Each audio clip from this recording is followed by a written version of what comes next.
Honorable Minister, Senator Mage Savannah Mazia, Minister of ITC, His Excellency Mbabe Colin Wells, the British High Commissioner, His Excellency Mbabe George Wachira, the UN Resident Coordinator, the host today, Professor Justice Twala, the Vice Chancellor of this very institution that we find ourselves in,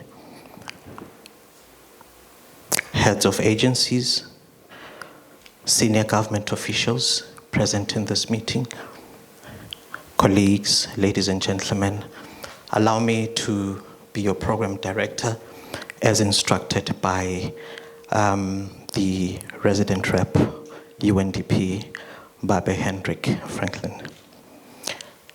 Today we are gathered for a very important event where we are about to launch the Human Development Report at a time where AI, artificial intelligence, is very much a part of our lives on a day-to-day basis, shaping the decisions that we make, shaping development, and shaping every aspect of our lives. My name is Mavi Twala from UNDP. My day is going to be underpinned by standing before you as your program director. I will not be saying much, but mine is to direct the program. So, very simple task, yet very difficult standing before you all, but equally feeling very privileged. So we are about to take off, understanding that we have very limited time and we've had a slight delays in the commencement of this very important program. At this very point in time, I would like to request the honor of the host, Professor Justice Twala, the Vice Chancellor, to come up and welcome us and welcome all of us and give us his opening remarks and thoughts concerning this event. I'd like us to encourage him as he come up. Thank you.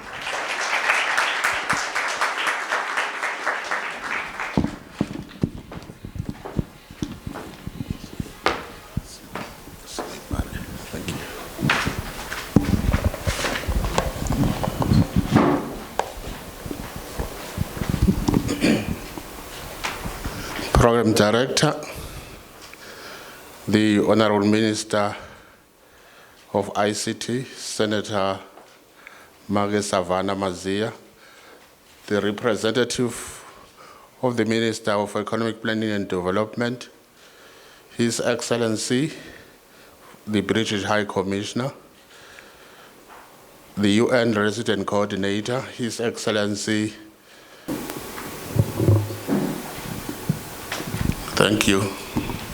On behalf of Council, the Senate, University Management, and UNESCO community at large, it is my honor and privilege to welcome you to my Human Development Report entitled A Matter of Choice, People and Possibilities in the Age of Artificial Intelligence.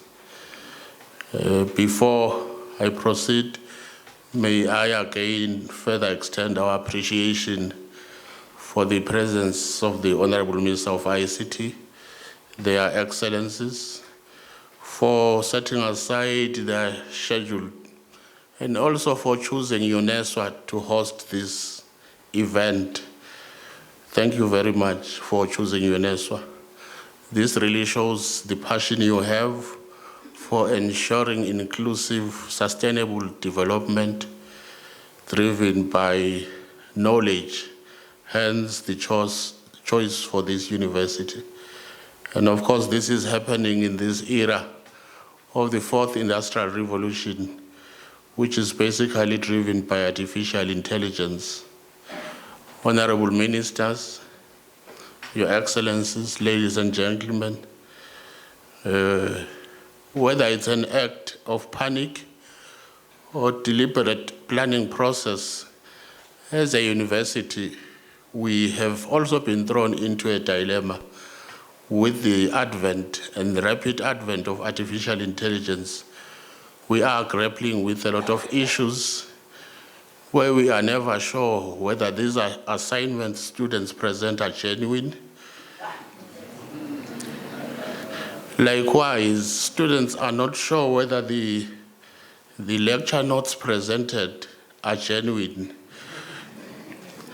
And of course, it has been reported in media, one of the universities in South Africa, where a lecturer presented notes with a lot of errors, and the students subjected it to an artificial intelligence test, and indeed they found that it was not original, and the students demanded refunds.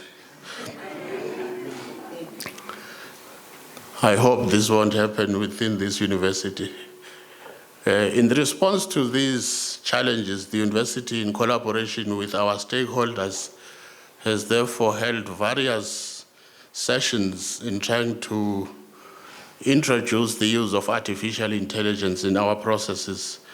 We've had one interesting session on human interaction with technology, which was run by the UNESCO Foundation, and we have also established an academy on artificial intelligence, which was led by the moderator, Professor Motsa, within the Faculty of Science and Engineering.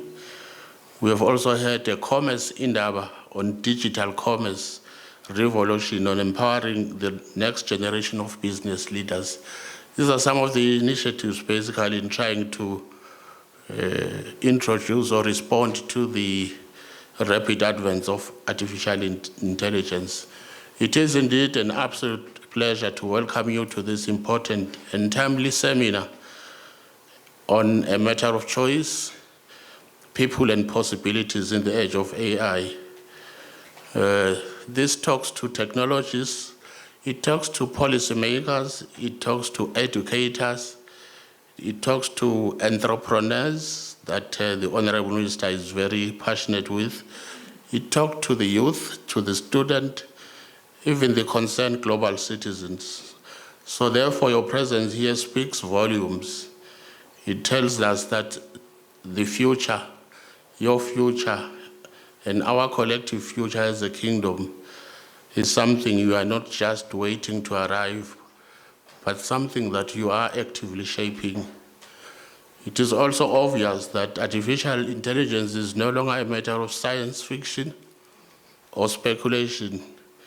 It is a fabric within our lives. It powers all our activities, our health issues. It also powers the issues of transport. If we are talking about automobiles, it even talks about teaching. It also talks about even preparing speeches. And I can assure you this one was prepared by myself.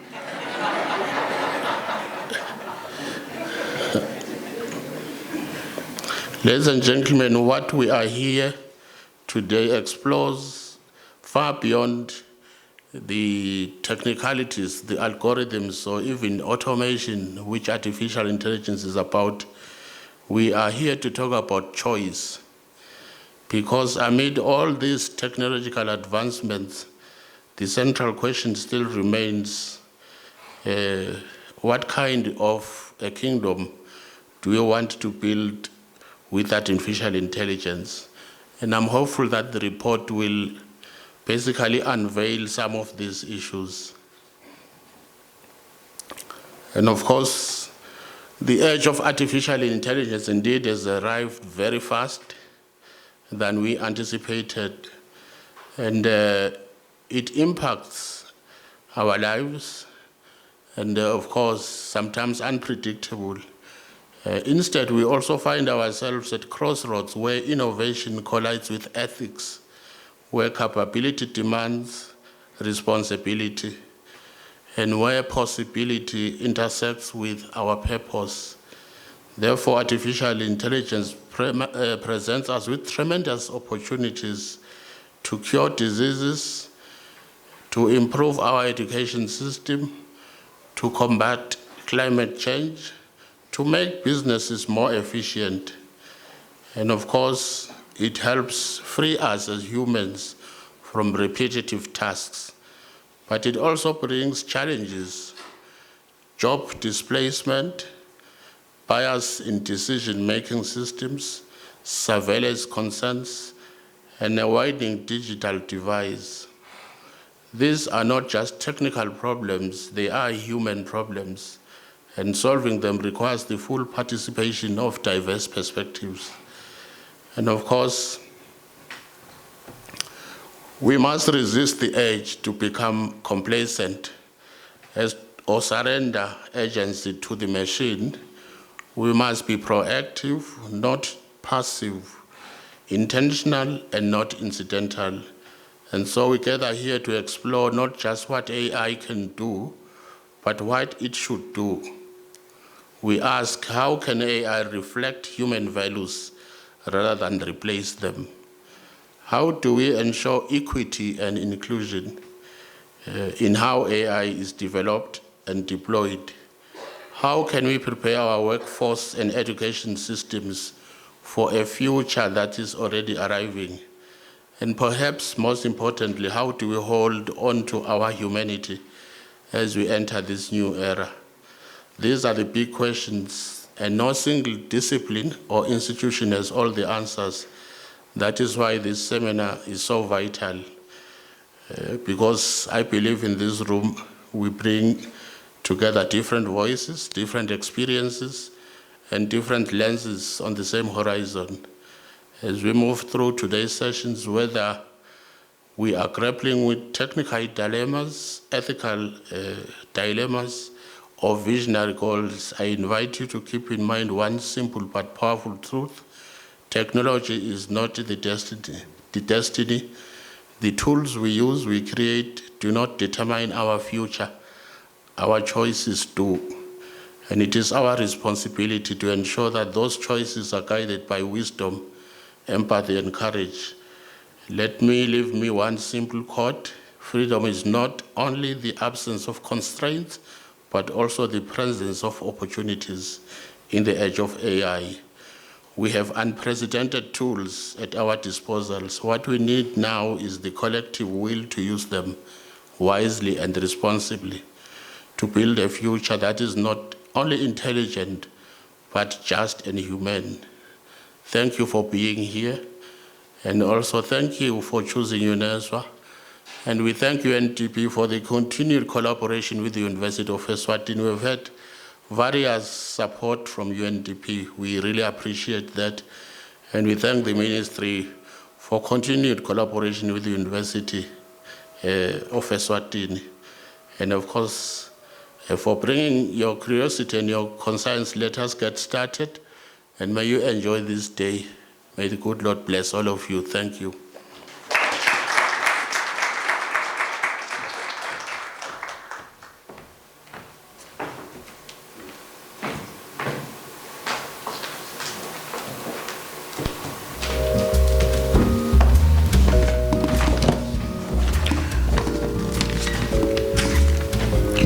Thank you once again, Professor Justice Twala, for those remarks. One key takeaway in his submission is that we should not be passive. We should not surrender ourselves to a machine. We must be intentional and continue to apply ourselves. Colleagues, standing with me on this podium are two colleagues who I am sure you have since realized what they are doing. Their job is to help me deliver and provide guidance to this meeting so that we are all understanding the proceedings and we are as inclusive as we possibly can be.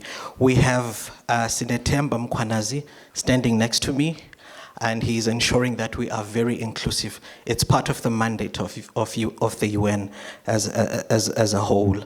And we also have Magenomsa Dlamini, who was just here recently, to ensure that everybody follows the proceedings. At this very point in time, I would like to request Babe Hendrik Franklin to come and give us his remarks, the UNDP resident rep. Let's welcome him as he comes up. Sure.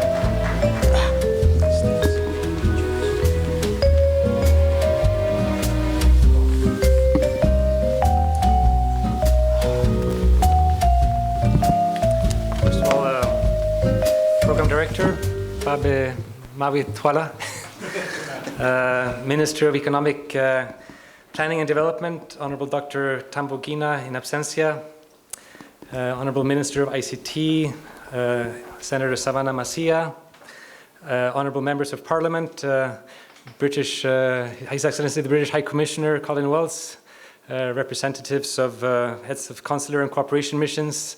I see our brother Ike from the World Bank, and also the UN resident,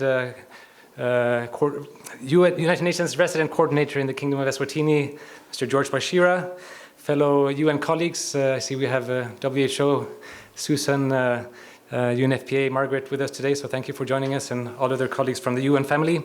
UNESCO Vice Chancellor, Professor Justice Twala, senior government officials, representatives from civil society. I see we have Kango here, also private sector, academia. I also see that we have our great UNDP student ambassadors with us here today, which are doing a great job to spread and disseminate the work we're all doing on the sustainable development goals, and also many other students from the university with us today. Members of the media, ladies and gentlemen, Sani Bonani. It is a great honor to join you today for the national launch of the 2025 Human Development Report, titled A Matter of Choice, People and Its Possibilities in the Age of AI. And first of all, let me extend my deepest appreciation to all of you for accepting the invitation and honoring your time to be part of this important occasion. Your presence is a testament to your continued commitment to advancing human development in the beautiful Kingdom of Eswatini and beyond. And I wish to warmly congratulate the government of Eswatini, particularly through the Ministry of Economic Planning and Development, for spearheading this launch and for their unwavering commitment to human development. I would also like to recognize and appreciate the Honorable Savannah Masia, the Minister of ICT, for your leadership and enduring commitment to the country's digitalization agenda. And we saw most notably yesterday on the successful launch of the Government in Your Hand, which is a great initiative to make sure that digital solutions and government services are accessible to everyone in your pocket. That's fantastic. Let's give that a round of applause. And our sincere gratitude goes to the University of Eswatini for graciously hosting today's event. UNDP is proud to partner with UNESCO on several groundbreaking initiatives that place Eswatini on the path of digital transformation. First of all, from my joint work on artificial intelligence and machine learning to the Youth Leadership and Sustainable Energy Academy, this partnership continues to push the frontiers of innovation for sustainable development. I really want to express my sincere appreciation to the United Nations resident coordinator, Mr. George Bashira, also for kindly joining us today to speak later on in the program about the wider United Nations perspective on human development. And we are humbled to have His Excellency the British High Commissioner with us here today to speak later on in the program. And I want to recognize that the United Kingdom is one of UNDP's main core financing contributors. And this financing allows UNDP to accelerate progress on the Sustainable Development Goals, not just in this beautiful kingdom, but also globally. So thank you very much. And I also want to thank our distinguished panelists from Standard Bank, UNESCO, and the Innovation Hub Association, who will be sharing their valuable perspectives later on in the agenda. And I also see our friend from the African Development Bank. Welcome. Finally, also in the introduction, I just want to recognize and big kudos to the UNDP country office team for organizing this event. And especially it's being led by our senior economist, Suleiman Bukhar, but really involving the wider team, including communications and our Accelerator Lab colleagues. So now to the report that we're showcasing today. The Human Development Report, which was globally launched on the 6th of May, about a week or two ago in Brussels, arrives at a critical juncture on our shared development journey. Since its inception in 1990, following the visionary work of Nobel laureate Amartya Sen and Mahbub Udhag, the Human Development Report has served as a catalyst for global dialogue on development that places people, not profit, at the center. The 2025 report, A Matter of Choice, emphasizes that the essence of development lies in the freedom to choose, to live a healthy life, to be educated, to participate in society, and to pursue opportunities that bring meaning and dignity. This year's theme could not be more relevant. Artificial intelligence is transforming every aspect of our societies, how we learn, work, govern, and interact. But as UNDP Administrator Achim Steiner rightly notes, it is people, not machines, who determine which technologies thrive, how they are used, and whom they serve. The question before us is not simply what AI can do, but what choices we make to ensure it serves human development, as we balance artificial intelligence with emotional intelligence in our decision-making. The report outlines 3 key priorities for harnessing AI to advance human development. Firstly, building economies where humans and AI collaborate and interact rather than compete. So making sure that we can leapfrog to more quickly achieve the mostly needed and the key sustainable development goals outcomes. 2, designing innovation with intent, ensuring that opportunity and inclusion are embedded in AI systems, making sure that we leave no one behind. And 3, investing in capabilities that count, particularly in modern education and healthcare, so that everyone can thrive in a rapidly evolving digital world. These priorities require decisive and inclusive action rooted in equity, human rights, and sustainability. And today actually coincides with the World Biodiversity Day. And AI is a tool that offers opportunities to accelerate action on biodiversity conservation, including in the Kingdom of Eswatini, which has such a rich natural capital that sustains the country's economic growth and development. For example, AI applications like automated classification of species and tracking of wildlife populations, automated monitoring of land use change and wildfires, which you may have seen we had a workshop earlier this week about, they all enable enhanced transparency, accountability, and action that can support biodiversity conservation. But let's also remember that artificial intelligence requires substantive amounts of electricity, which increasingly should be derived from renewable sources to reduce our carbon footprint, whilst also safeguarding our natural habitats. Excellencies, distinguished guests, let us take a moment to reflect on Eswatini's remarkable progress since the first Human Development Report was published. Eswatini has made notable strides in human development. From 1990 to 2023, Eswatini's Human Development Index, called HDI, increased by 8.8%. The country has now reached an HDI value of 0.695, placing it in the medium human development category and ranking 126 out of 193 countries and territories. This achievement is underpinned by improvements across all HDI components: life expectancy, education outcomes, income per capita. Notably, since 2007, life expectancy at birth has increased by nearly 10 years, a testament to the resilience and progress of the country's health system. These are milestones to celebrate, but also call to build on the momentum, especially as the world confronts widening inequalities and slowing development progress. Excellencies, distinguished guests, in addition to the global human development reports, countries also produce national human development reports. And the last national report from Eswatini dates from 2007, which was the second of its kind. And we're very pleased that the government of Eswatini has now expressed interest in producing a 3rd edition of the Human Development Report, themed Harnessing Technological Innovation to Enhance Sustainable Livelihoods and Resilience in Eswatini. UNDP is committed to supporting this initiative.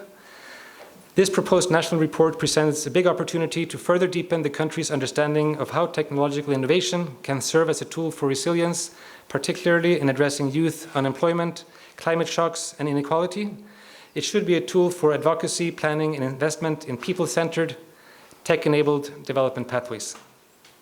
Beyond reports and data, human development is about creating environments where people can realize their full potential, where they are empowered, protected, and included in the journey of progress.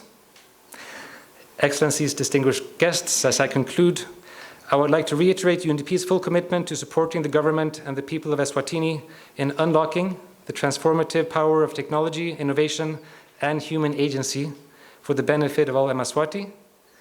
Let us choose wisely, let us choose equity, let us choose people, And let us choose development that leaves no one behind. Siyabonga kakhulu.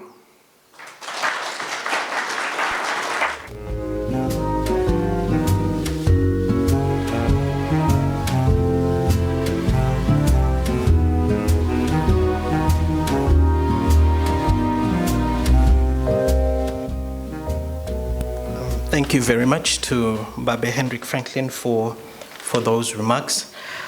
We are powering ahead with our program.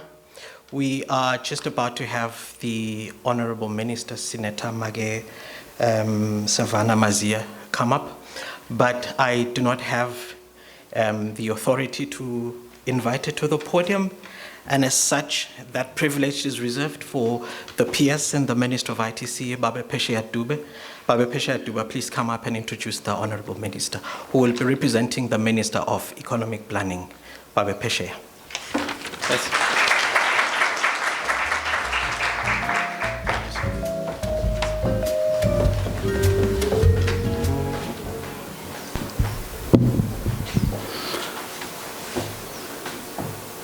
Thank you very much, Program Director. Honorable Minister for Information, Communications and Technology, Magamazeya, UN Resident Rep, UN Coordinator, Representative of the Minister for Economic Planning and Development, PS, distinguished guests, ladies and gentlemen, good morning. It is always a great honor and privilege to introduce a leader who knows what it means to drive transformation with purpose, courage, and compassion, a leader of note who believes in creating conditions where every Liswati can realize their full potential in this digital era. Honorable Savannah Mazia has made it a mission to ensure that Eswatini is not left behind in the digital revolution. She has a strong conviction that Eswatini will not only participate in the digital economy, but will lead, will innovate, and will export solutions to the world. Her passion for emerging technologies, especially artificial intelligence, is not abstract. It is strategic, practical, and people-centered.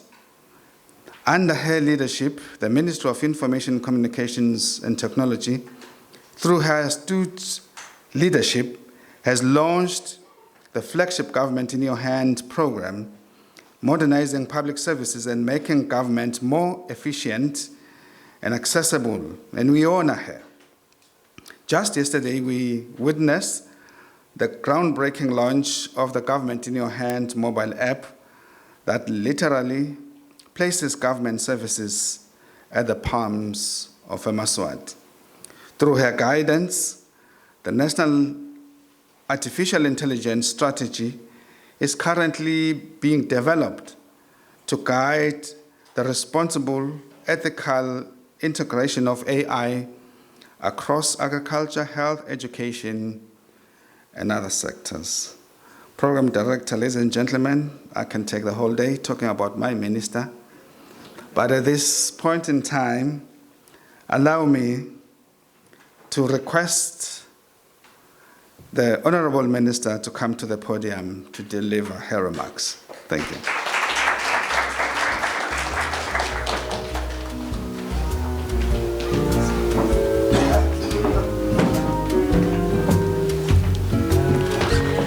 Good morning, everybody.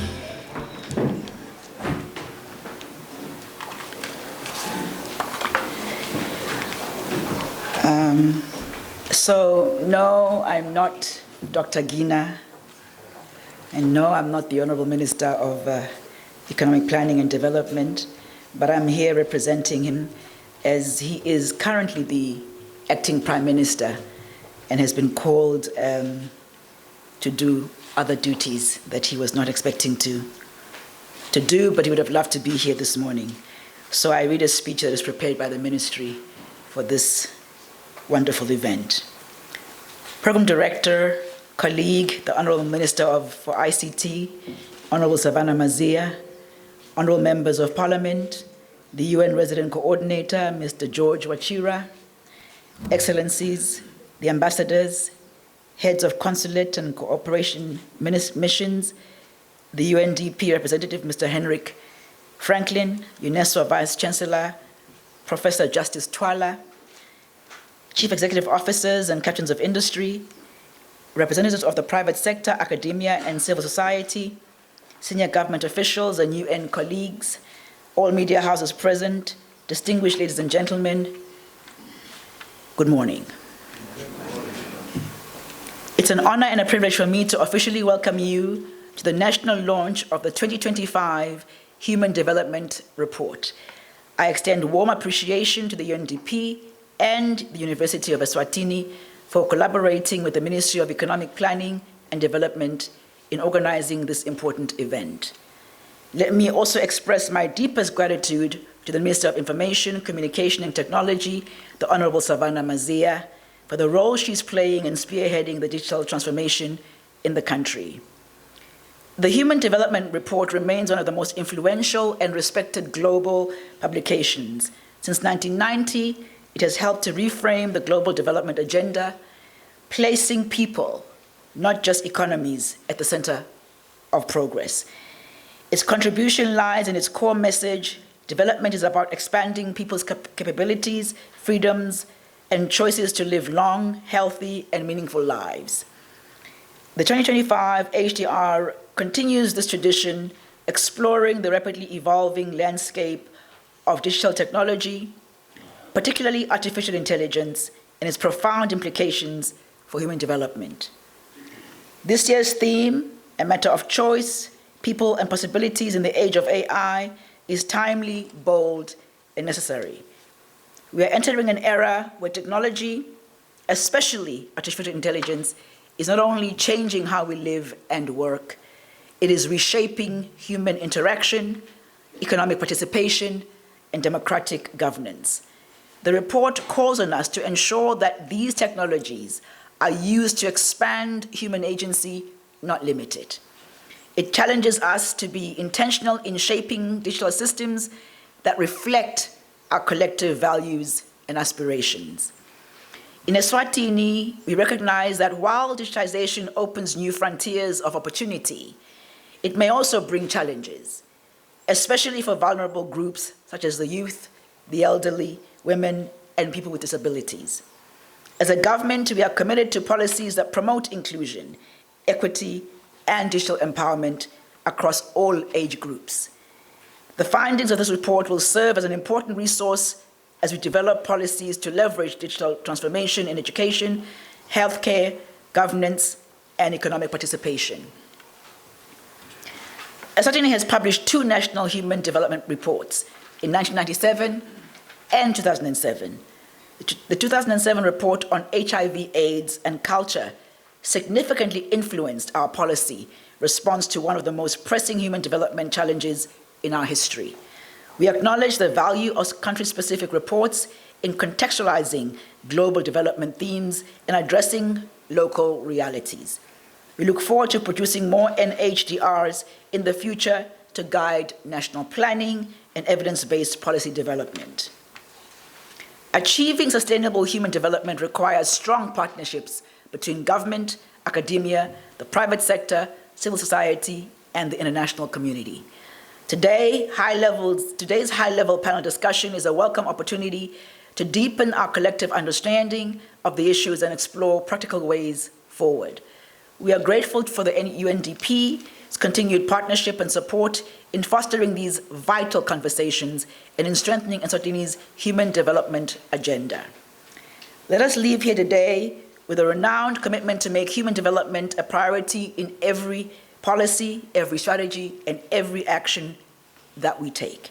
Let us embrace innovation while remaining vigilant to ensure technology serves our people, not the other way around. As the report reminds us, the future is not something that just happens to us. It's something we shape through choices, collaboration, and a shared vision of a more just, inclusive, and empowered society. On behalf of the government of the Kingdom of Eswatini and the Ministry of Economic Planning and Development, I now declare the 2025 Human Development Report officially launched in Eswatini. I want to encourage all stakeholders to engage with this report, share insights, and most importantly, take action. Thank you.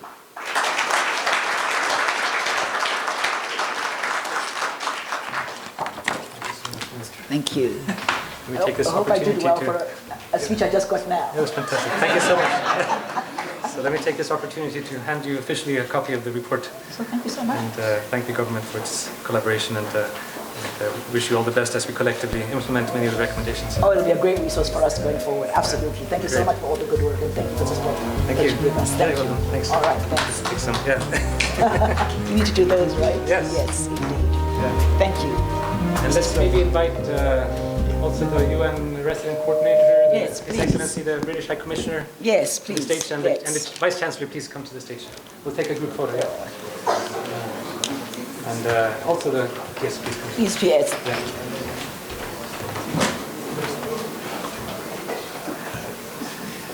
Stand in the middle. And then... Great. Thank you.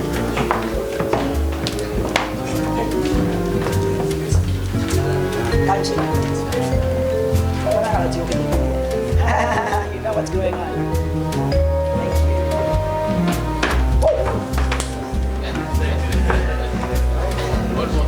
These things are I'm not sure I could have caught it. no, right? You don't try.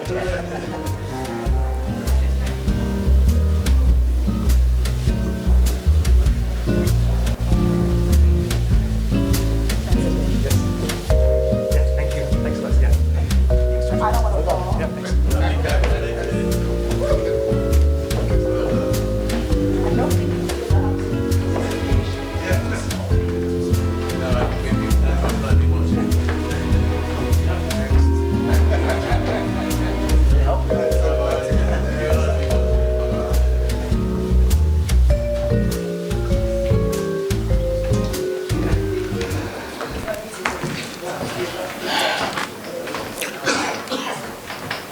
Thank you. It's exciting for this very small moment to have happened where the HDR is officially launched. I think we are just about now to unpack what this report is all about. I've been burning to make small remarks and comments about the report because it's exciting to read and quite informative. But that privilege is reserved today for my colleague, Magezandile Mthembu. Let us welcome her as she comes to unpack the report so that we appreciate its content.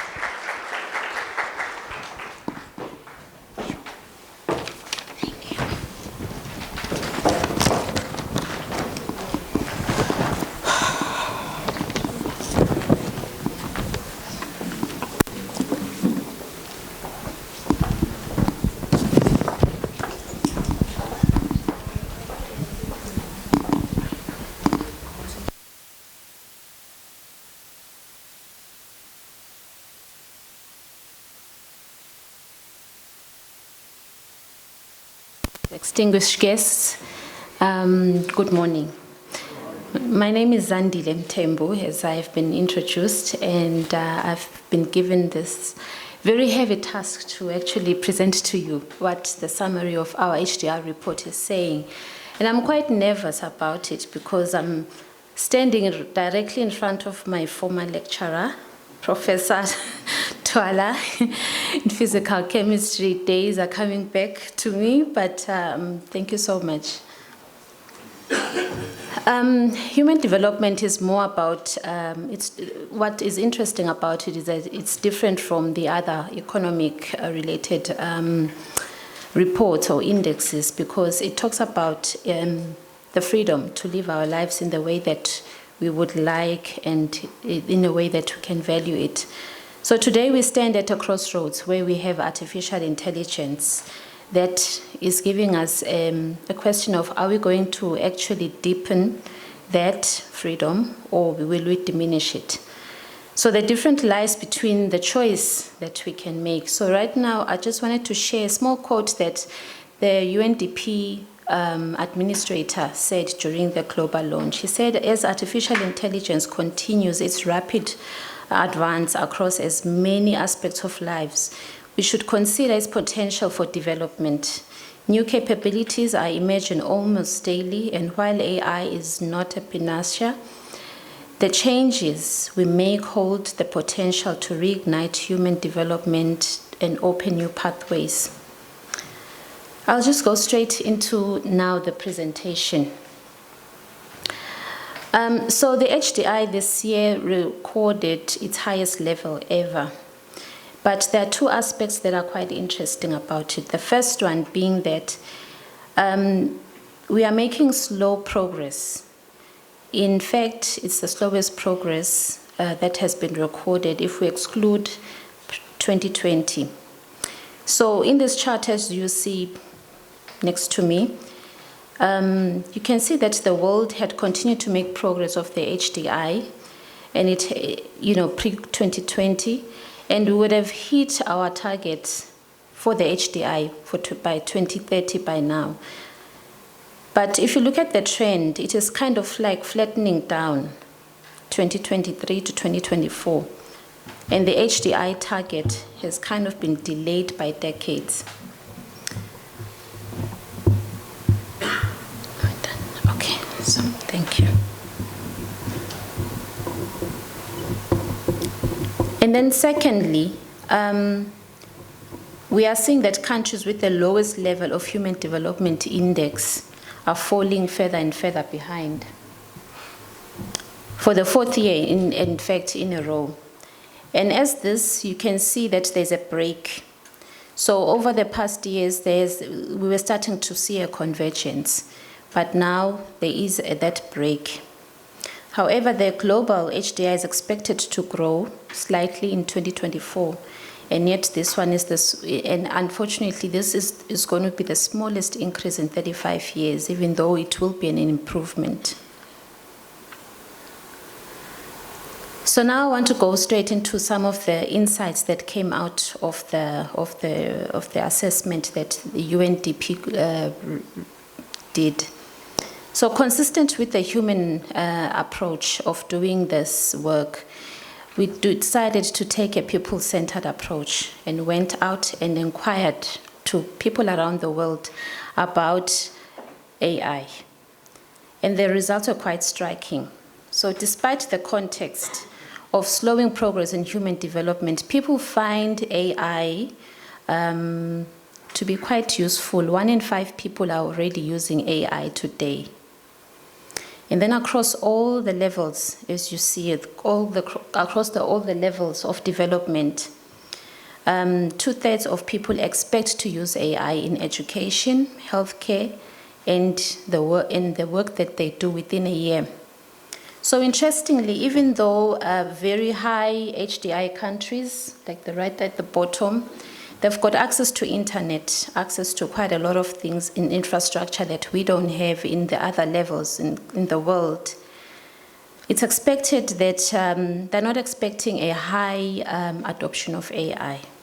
And this then suggests that while access to internet and infrastructure is not an issue, maybe the adoption of AI is dependent on a number of factors, including optimism, need, and whether there is a very high perceived utility of AI, particularly in countries that are still scaling up their digital transformation.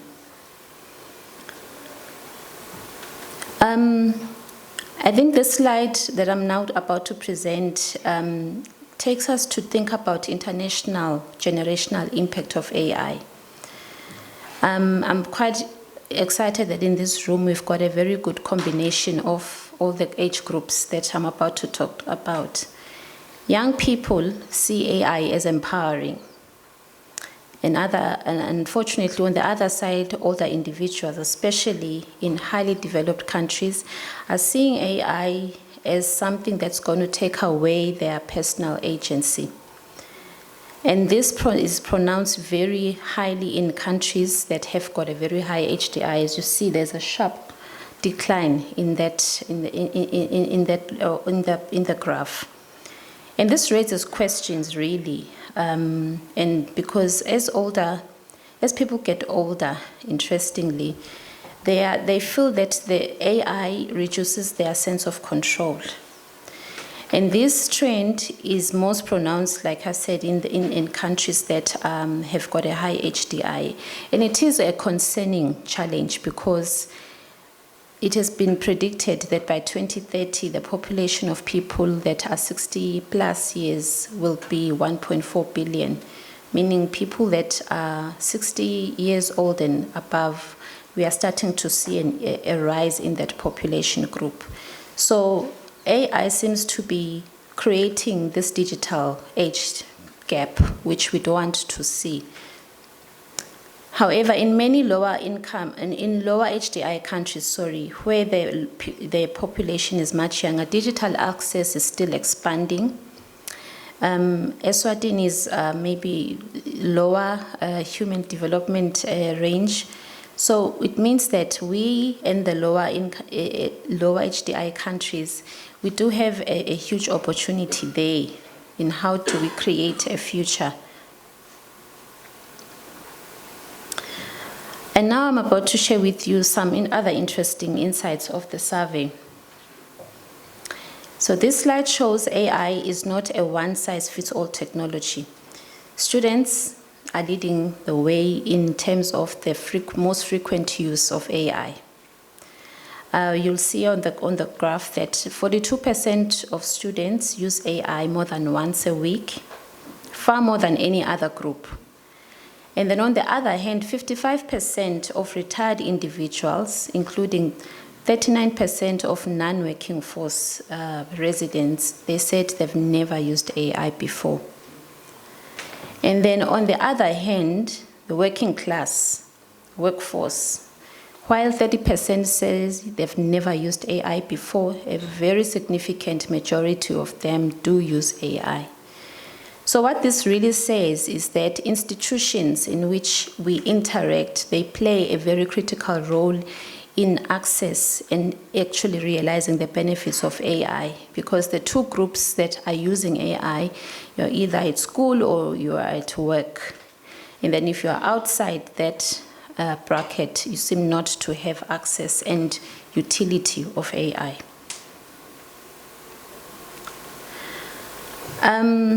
My next slide is about to share something quite hopeful, that people around the world don't see AI as a threat to their jobs.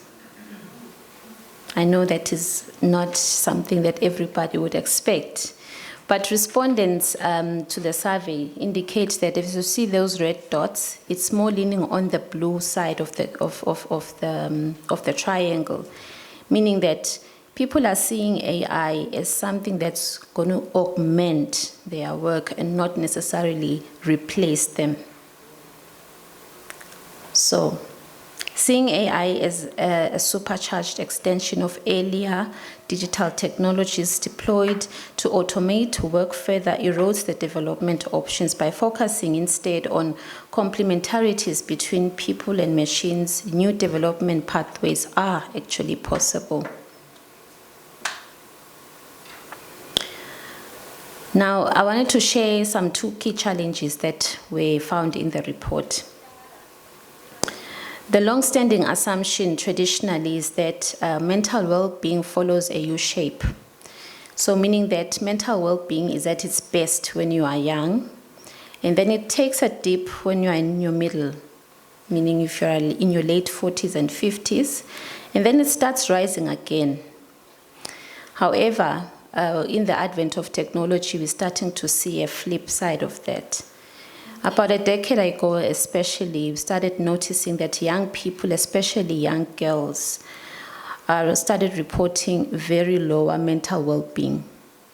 And at least this has been noted in mostly high HDI countries. And the reasons are quite complex to explain why this is happening. But then it has also been linked to the use of smartphones, as well as the access to internet. And that is a very huge concern to parents, that particularly in as much as we are seeing young people being excited about AI and the internet and so on, and we give them all these wonderful gadgets, is their mental well-being being taken care of? it's a challenge to us all.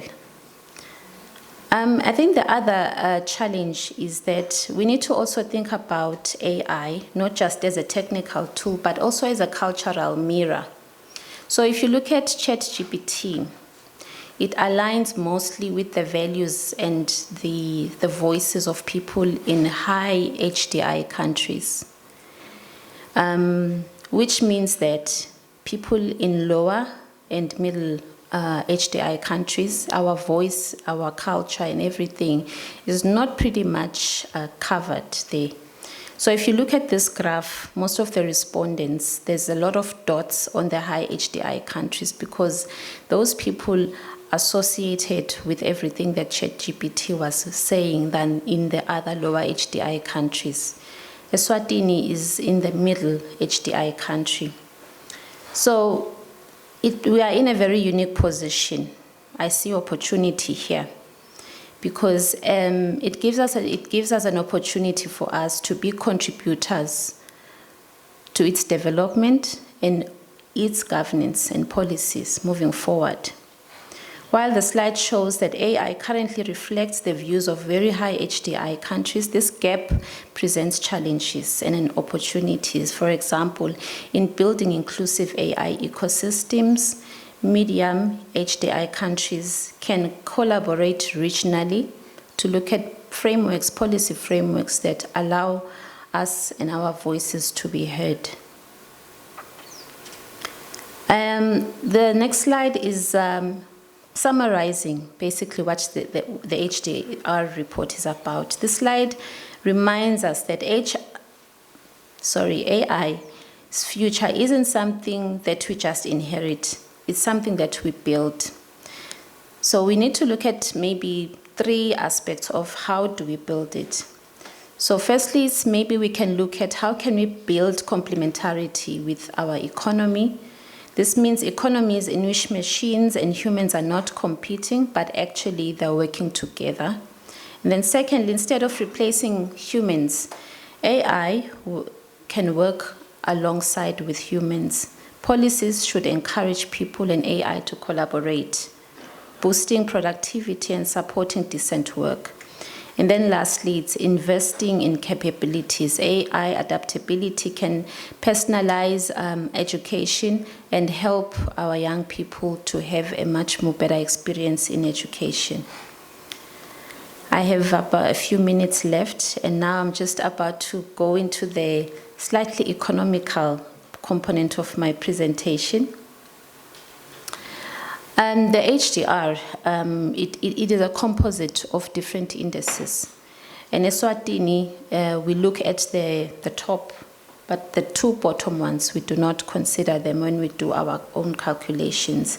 So the HDR primarily uses these main indexes to come up with the value that we will be sharing with you just now. So Eswatini has made a steady and meaningful progress in the HDR since 1990 when we started.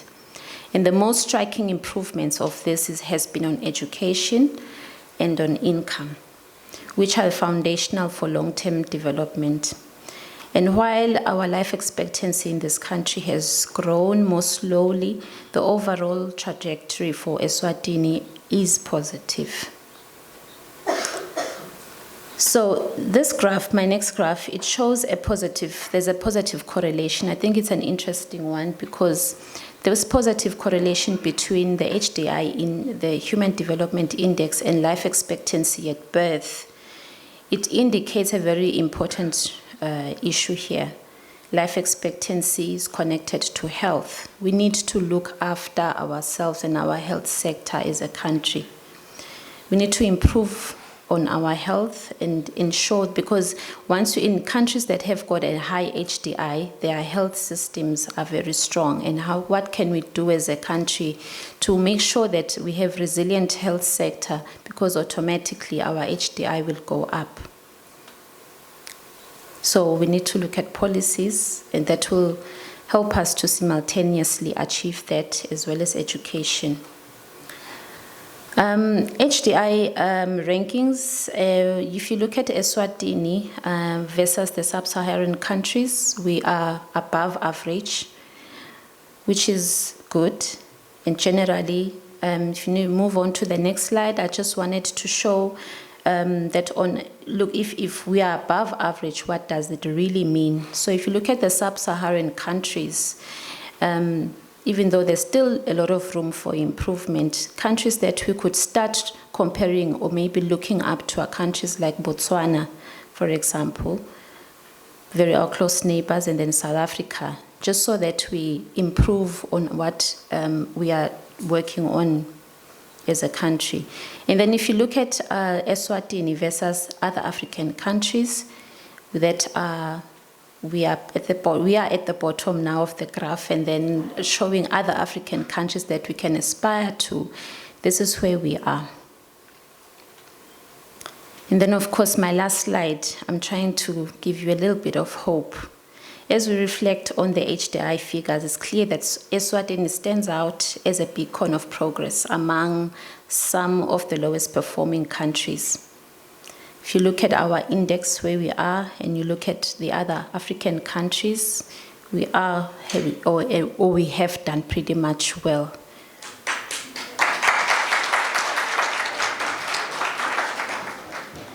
Then lastly, as I end my presentation, I just wanted to say there's several key things that we can do, but I note that MEPD is here, and I'm sure they will cover this in their presentation, that there are focus areas that we need to look at as Eswatini. I mentioned the issue of health, education, and economic development, gender, equality, governance, and institutions, as well as environmental sustainability, all of which are focus areas that can help us or get us ahead with our HDI moving forward. Thank you very much.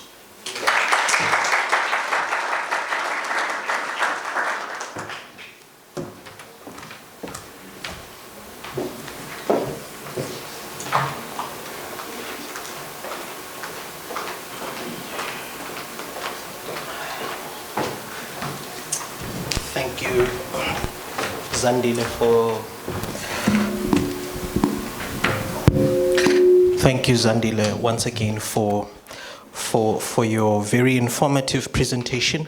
And I think a lot of you are wondering, how can I get this report? Because I'm sure you want to take a deep dive. At this point in time, I'm going to request my colleagues sitting at the back to ensure that the QR code for this report is nicely shown on the screen, so that you can take out your phone, scan the QR code, and immediately you would have the full report. I think it's right here already. So if you can just scan it, I'm sure you will then have it immediately.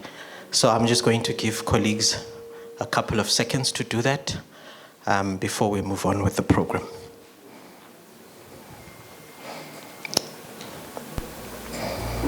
Great. If you missed the bus, don't worry. We will ensure that you get the report. Come at the back. Colleagues will assist you.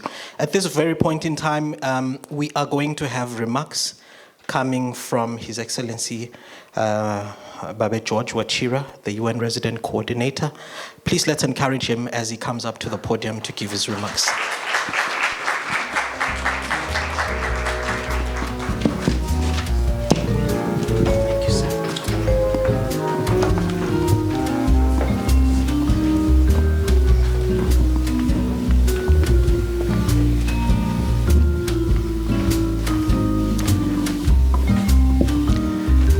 Thank you very much, Mavi, for the introduction.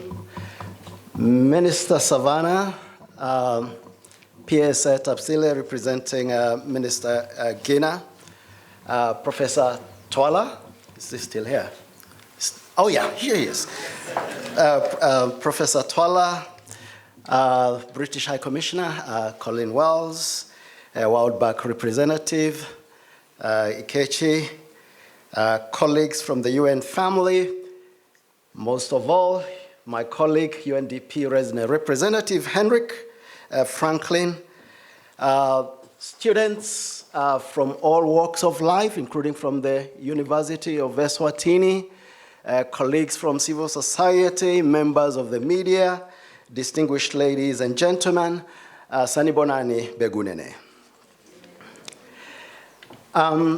Mine is to join everybody else to first of all convey my warmest congratulations to UNDP, both here in Eswatini and also globally, for yet another, once again, presenting to us a Human Development Report, this time the 2024 Human Development Report, with the apt title, A Matter of Choice, People and Possibilities in the Age of AI. So congratulations, UNDP, for continuing to bring this conversation to us every year. It's something I always look forward to. Perhaps I will repeat something that I said last year at a similar launch that happened at UN House. And I said, I remember with a lot of fondness the first Human Development Report in 1990. I was a student studying development ethics, and when the report came, we celebrated because of what it did. It was helping us to continue with what we were doing in that class, which is to question development orthodoxy of the time. I do remember that report was very unpretentious. It did not have a thematic title. It just said Human Development Report, but it had a very, very iconic cover page, which showed GDP going one way, and then when you factor the Human Development Index, it went the opposite direction. And that stuck in our minds as students in terms of how we understood what we needed to do to move the needle with regards to development. It also did something that I found very interesting, which is to profile a definition of development. A definition of development that called expanding people's choices.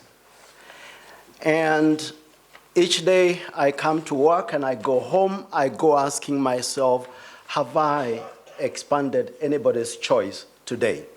And I do hope that all of us we will keep remembering this important definition of the Human Development Report as expanding people's choices. And if today we are talking about leave no one behind, and also issues later that we began to talk about in terms of multidimensional poverty, I do think that first report in 1990 set the framework for everything else that we have talked about going forward. So thank you and congratulations, UNDP.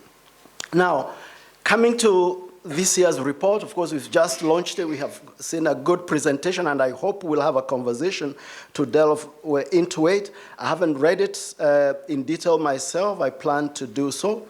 But as everybody has said, it is coming at a very pivotal moment where we have seen major shifts with regard to the trajectory of development, and particularly the emergence of artificial intelligence as one of the key tools that we just have to work with in order for us to continue to expanding people's choices. We've seen the report, both hopeful, but also in many ways alarming. Alarming in the sense that our progress, the human progress, appears to be slowing down. And looking at the hope we feel, talking about artificial intelligence, and also checking whether this will eventually square up, that the tools that are emerging and the slow we are experiencing, slow progress we are experiencing, eventually will square up and we'll have a happier place, particularly when we launch the report next year. As I was listening to the presentation on comparing Eswatini, I almost turned and looked at Minister Mazia for this reason. I do remember in her messaging to us, she has told us repeatedly we should not compare ourselves with the worst. That Eswatini aspires to be bigger, grow faster, and go somewhere.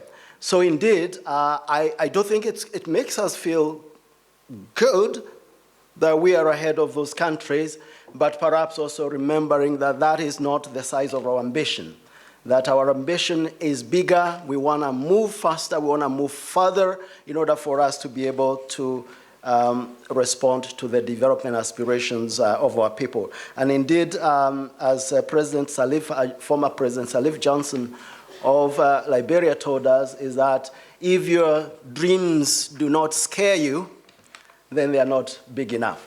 So I want to believe that Eswatini, young people, you have bigger dreams than those countries that have been listed here, and that we are going to lead the charge using all using all the tools available to us in order to be able to do that.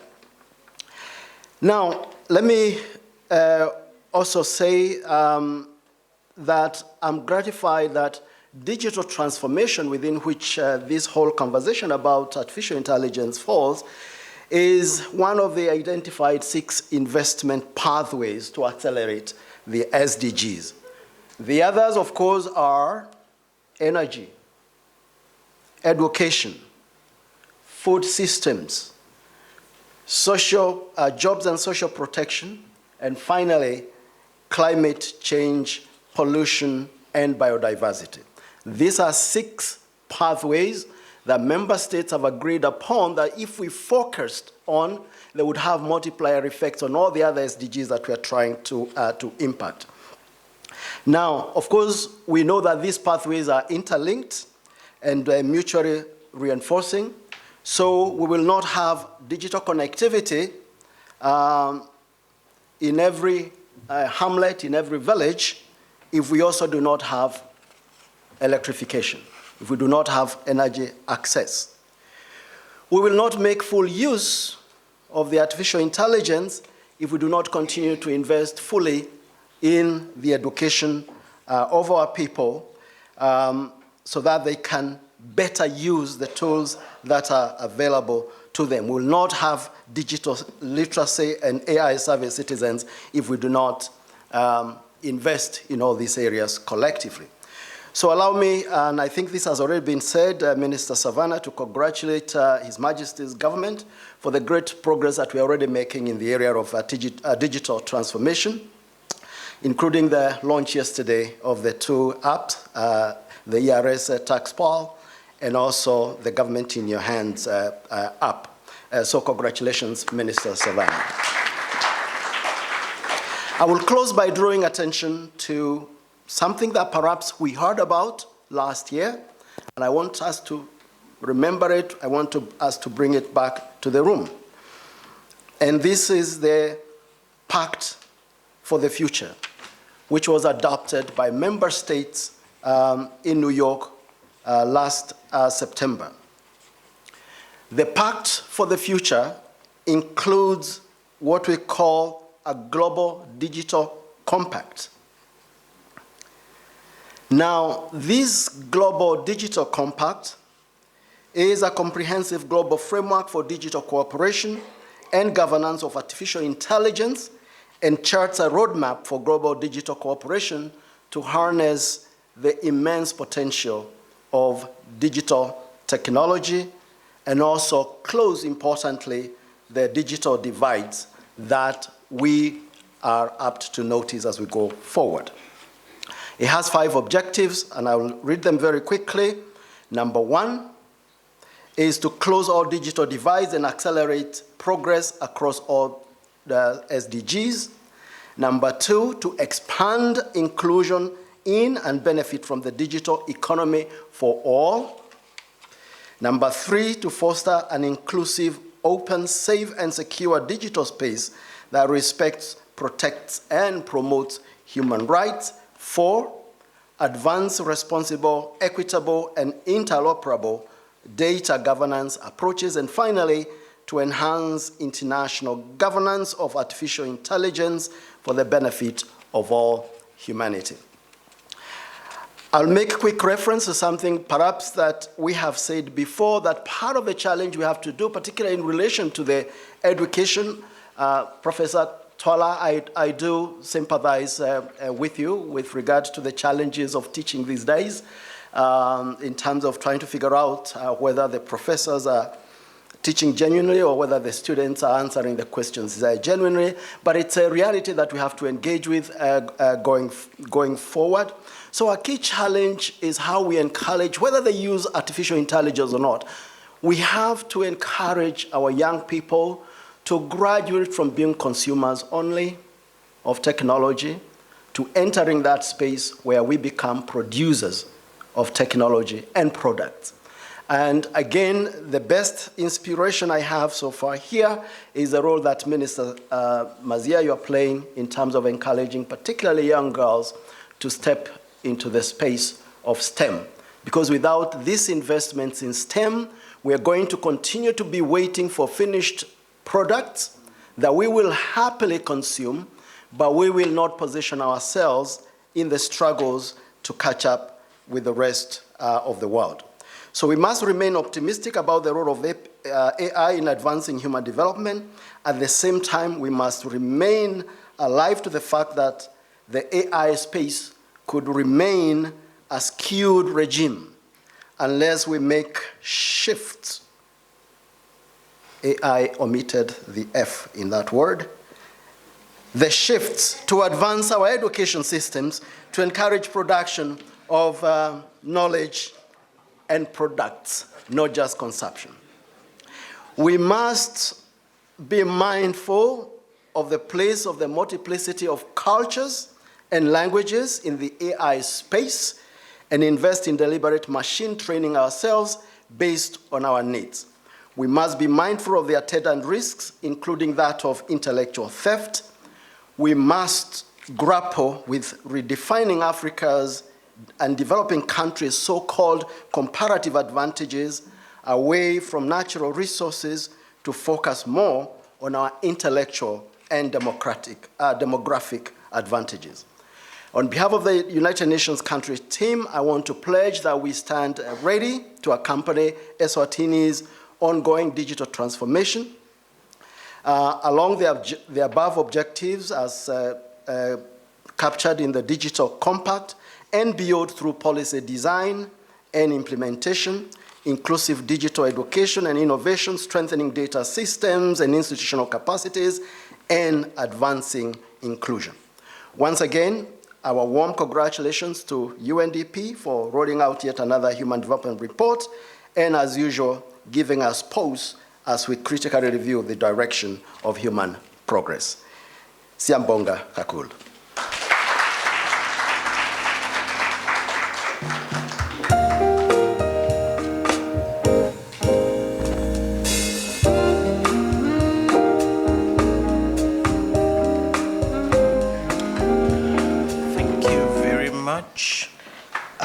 We are mindful of time, so we will not spend a lot of time doing other things. I would like to request my colleagues at the back to come and help me rearrange the podium because we're moving into the more interactive part of the session where we will have a panel discussion, we will have a moderator, and so we want to ensure that you see our panelists. And I think the position of where the chairs are right now is not quite good. So they will just rearrange just a minute, colleagues. Make sure you move as fast as you can.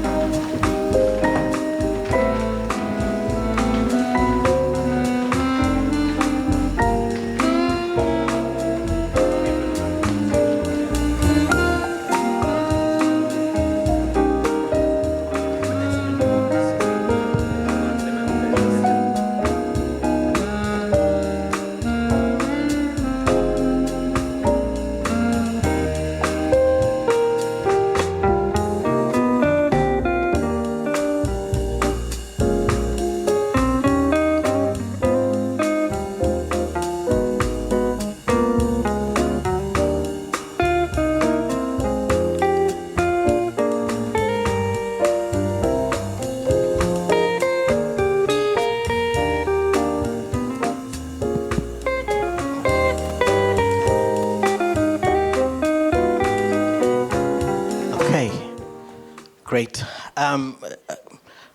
Ladies and gentlemen, all protocol observed, I would like to introduce to you the moderator of this coming session. He is Professor Sandile Motsa, the Dean of the Faculty of Science and Engineering at this very institution. And he is the coordinator of the UNESCO Artificial Intelligence Academy. So he pioneered that academy. He also works in developing AI skills among educators and professionals through targeted training, curriculum development, and strategic partnerships. He is involved in national efforts to build capacity in digital technologies, promote responsible use of AI across sectors. And so if the Professor Justice has a headache about AI, Professor Sandile is the panacea, hopefully. He also contributes to raising awareness of AI through his weekly column, the AI Corner, in the Eswatini Observer, which is a local newspaper. Colleagues in the meeting, please allow me to welcome Babe Sandile Motsa, the professor.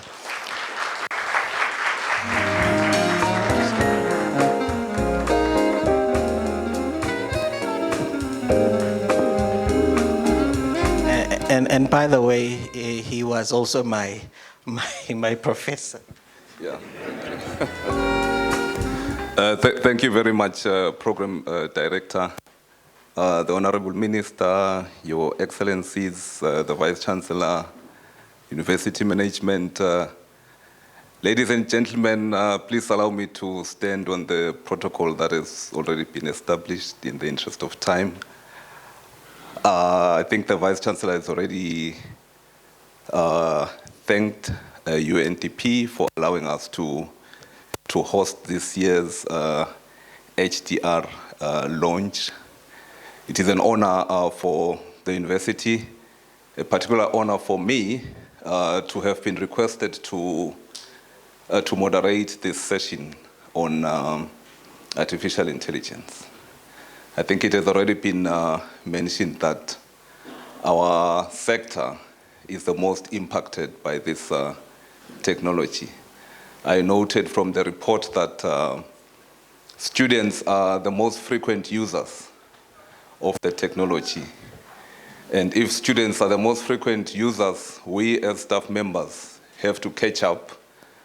We are slowly catching up.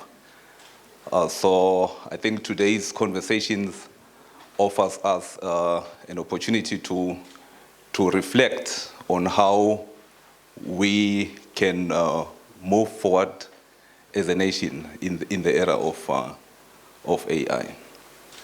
One of the things that I noted from the presentations is that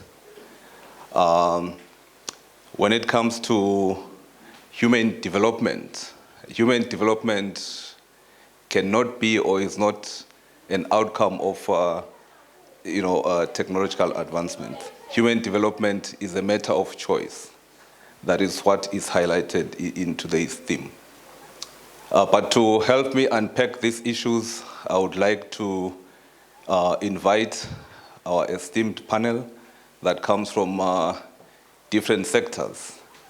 As I mention their name, please encourage them with a round of applause.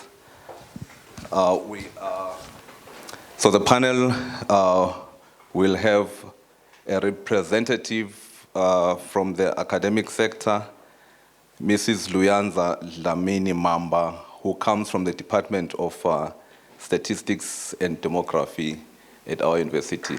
Please give a round of applause.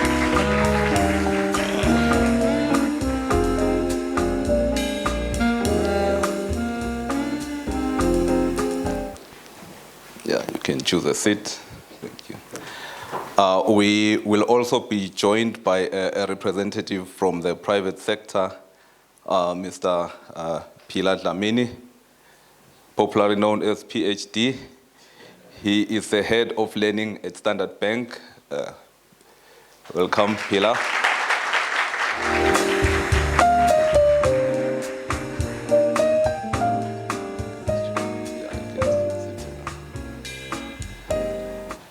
We also have somebody who represents the youth, the youth innovator, Mr. Jose Rego. He is representing the Innovators Association of Eswatini, IAE. Mr. Rego, are you here? Okay, thank you.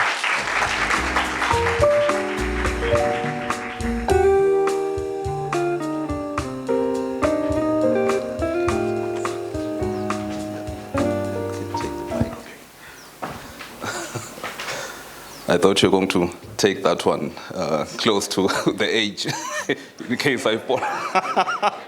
That's the risky one. Thank you. So welcome, colleagues. We look forward to getting your insights. I think, let me be comfortable and take my seat. Yeah. So I have prepared, one question for each of you, but there will be follow-ups. So the way we will conduct the session is maybe I ask you a question, then the other panelists are welcome to also contribute just to add their perspective on some of the issues that will be discussed. So after a round of questions, then we will have, we'll invite a few questions from the audience as part of of today's discussion.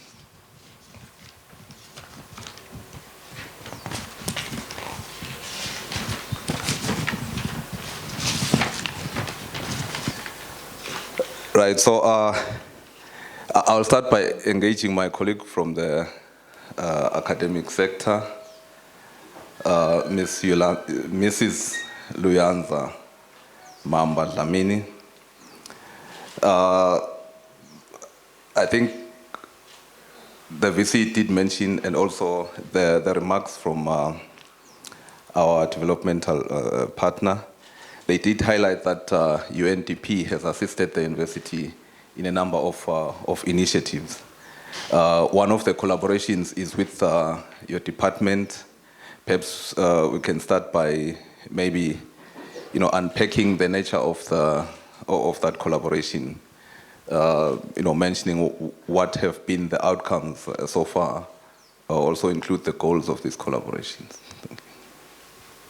Good morning, everyone. All protocol observed. Thank you so much, moderator, for your question.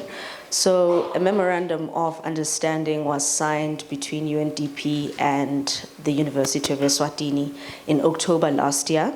So it was initiated by UNDP because they had an interest in exploring solutions in artificial intelligence and ethical artificial intelligence, I might add. So this relationship has not been one-sided at all. UNDP has benefited, and we have also benefited as the university. So at the beginning of the marriage, UNDP gifted the school with teaching and learning equipment to the tune of over 70,000 emalangeni, and I think that deserves a round of applause. So in our way of giving back, UNDP requested that we contribute to some development themes that they highlighted. And we actually built on a project, a final year project that a student had already done to explore micro, small, and medium enterprises and their behaviors and their drivers as well. So we used the Eswatini 2017 population and housing census and used advanced artificial intelligence models in machine learning to analyze that data, and we came up with some very interesting results and output. So just to emphasize why we chose SMEs, it is because we wanted to contribute to the SME roadmap of Eswatini, as well as the Eswatini National Development Strategy. And as we all know, SMEs are very, very important in driving economic growth and also reducing unemployment, especially amongst the youth. So amongst the results that we saw in this report that we put together, is that geographical location was highly influential in the behavior of SMEs, and that is not something that we have seen before. So this is an advantage that we have with artificial intelligence, because it uncovers hidden patterns that inferior methods will not be able to see. So, and another output was that we saw the influence of previous employment. Usually, people who are self-employed in the past year or so were most likely to be currently self-employed. So that was also another output that we saw.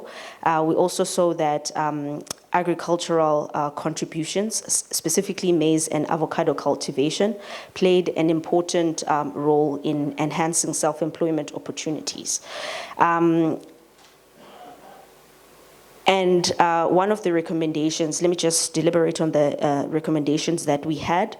So in uncovering these hidden patterns, we're able to inform policy as to what can be done to improve the participation in SME activity in Eswatini. And one of those ways is entrepreneurial skill development in stages and specific to geographical location. We saw that it cannot be one size fits all for interventions that can be made by interested stakeholders. It has to be specific to geography. And we also saw that sector-specific technical training was very important, as well as mobile-based sentiment analysis of enterprise owners, so that we know what entrepreneurs are thinking about all the time, so that we are able to give them solutions to problems that they actually have.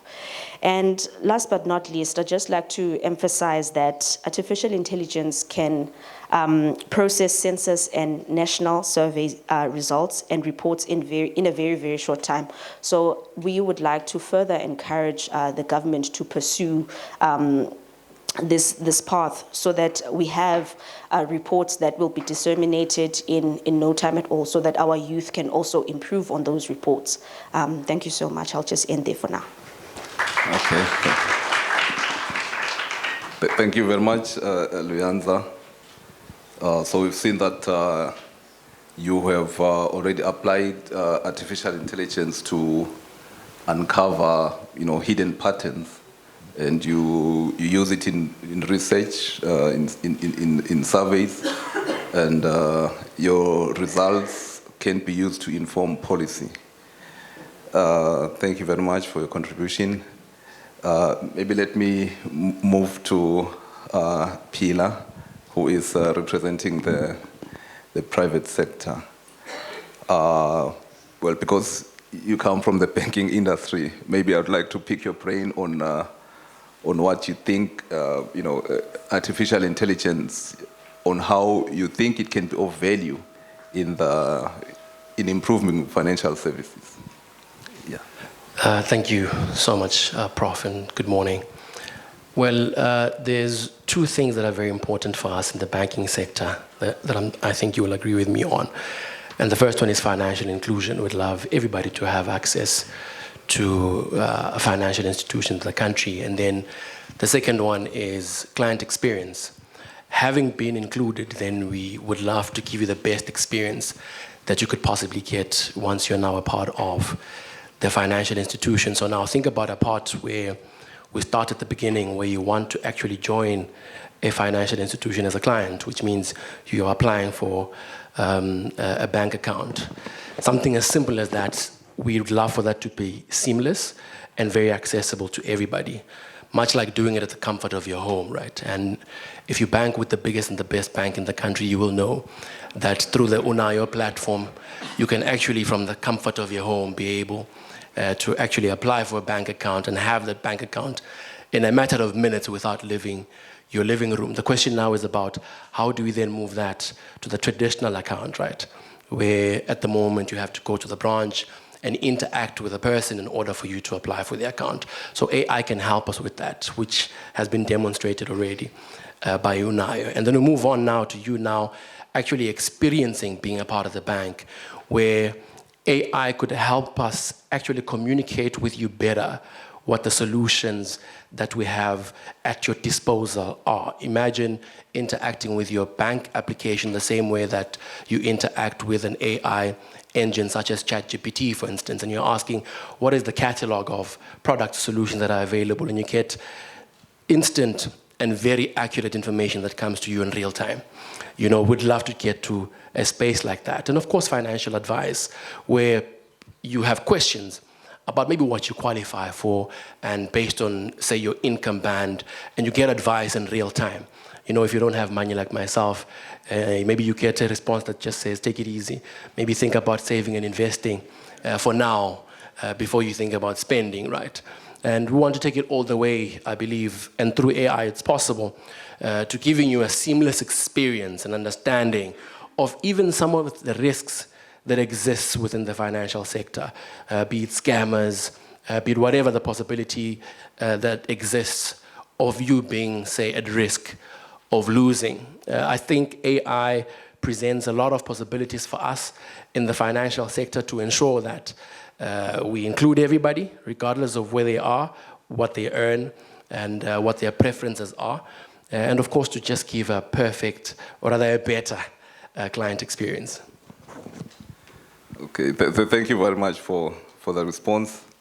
I think, indeed, if you've been to the bank, maybe to apply for a loan, one of the challenges, one of your fears is being judged or being told that you do not qualify and being asked to present your pay slip.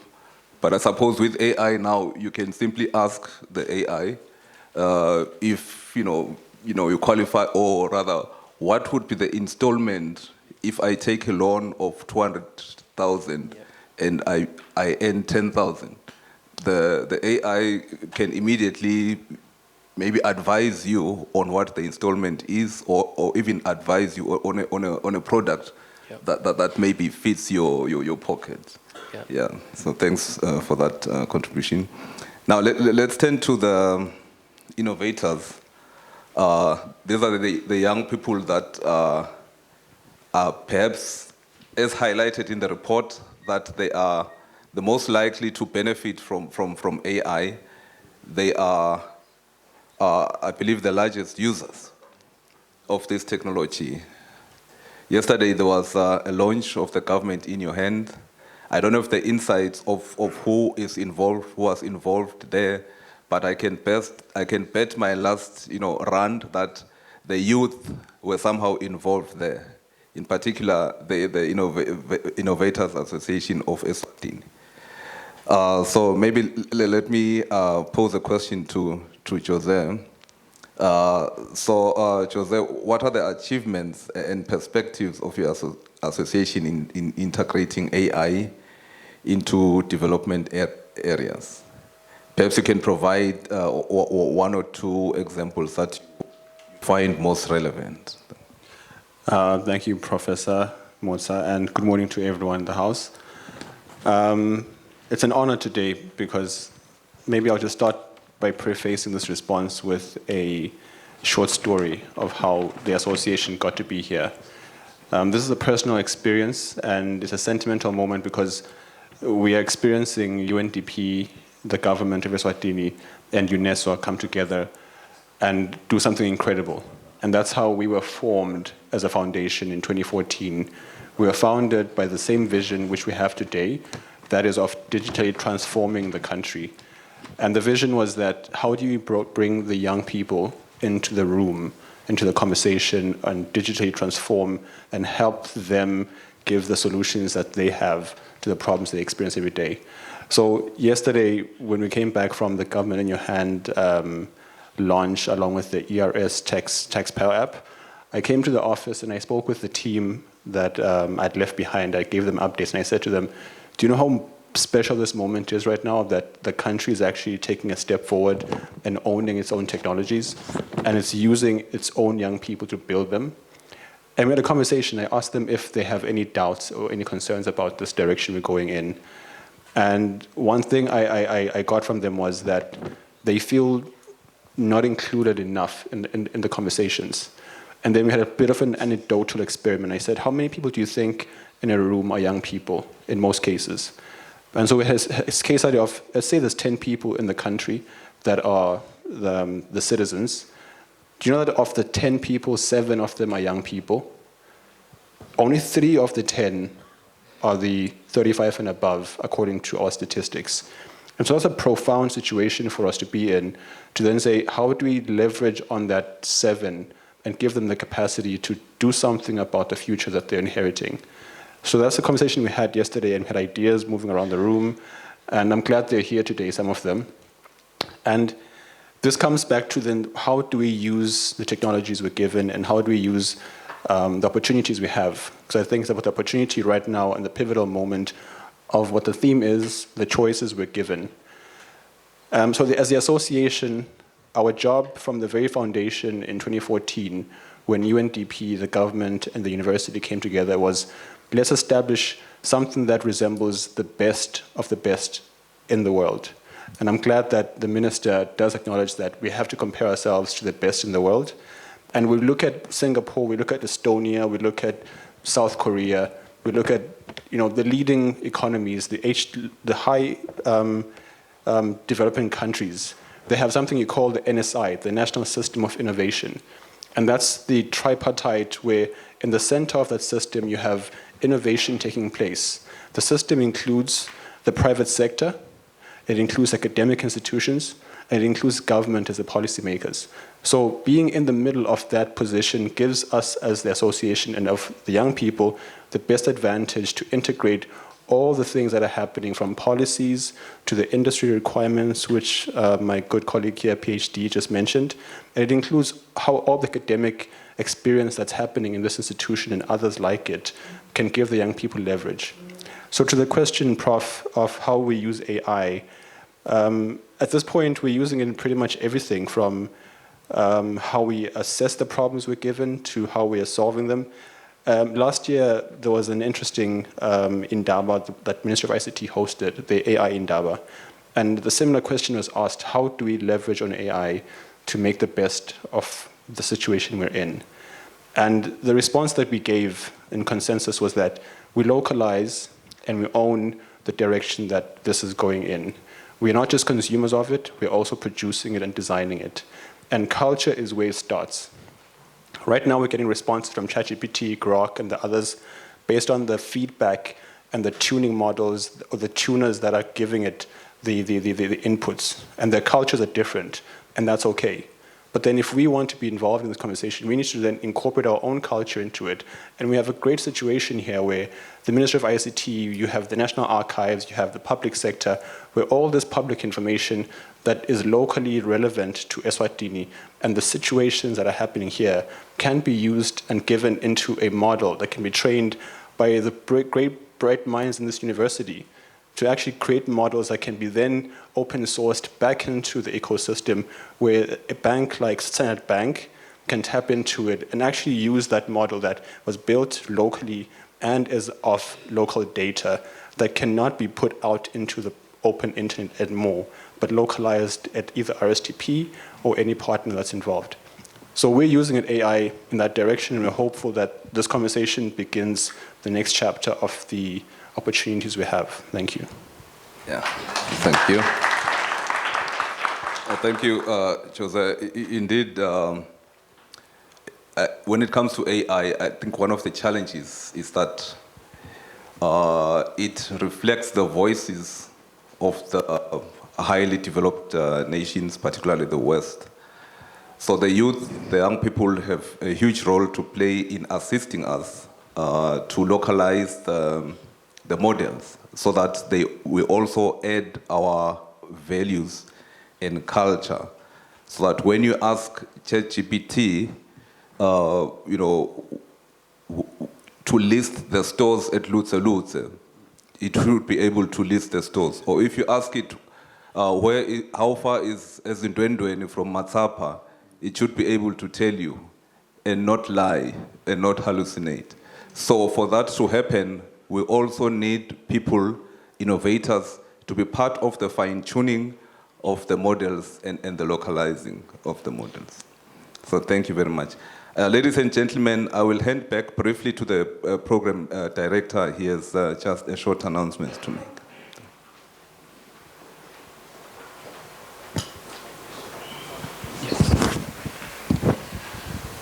Thank you, Professor. Ladies and gentlemen, very briefly and very quickly, the Honorable Minister, who was supposed to give us her last words as scheduled, has a pressing assignment right on her hands as we speak. And so because of her passion and love for the subject matter, she cannot leave without giving you her parting words. And as such, standing on the introduction by the PS, Babe Pesheya Dube, in the morning, I would like to invite the Honorable Minister to come and give us her parting remarks. Honorable Minister, shall we all stand and welcome the Minister?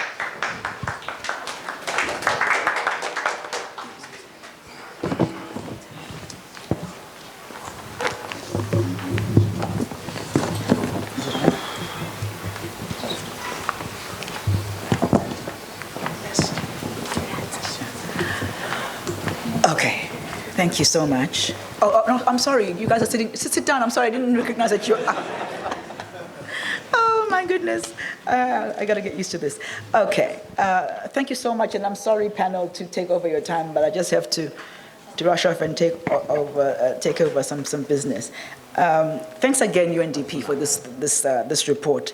It has some sadness to it, but it also has some encouragement. It gives us food for thought. It gives us a position where we potentially need to figure out, you know, I always say to people, who are we going to be when we grow up, right? And what do we want to look like?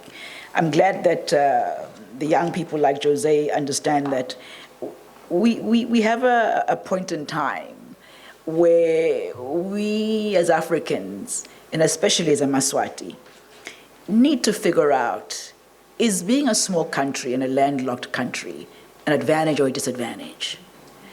And if we look up to the sky and say it's an advantage, instead of looking at ourselves as landlocked, perhaps we should look at ourselves as land-linked, right?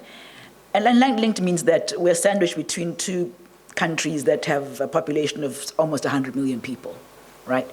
And then we think of ourselves, I say this all the time in many speeches, that we then look at ourselves as being part of SADC and there's 400 million people. And then if you really want to really blow out the lights, think, okay, you know what, we could really be a gateway to 1.5 or 1.4 billion people, which is our African continent.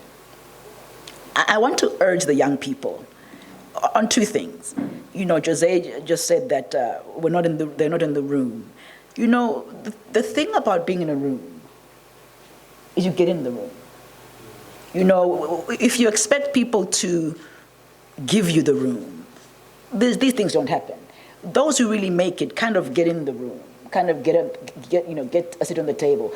But more importantly, they create their own table. And I'd like to urge the young people to say, teach us how to be able to deal with you.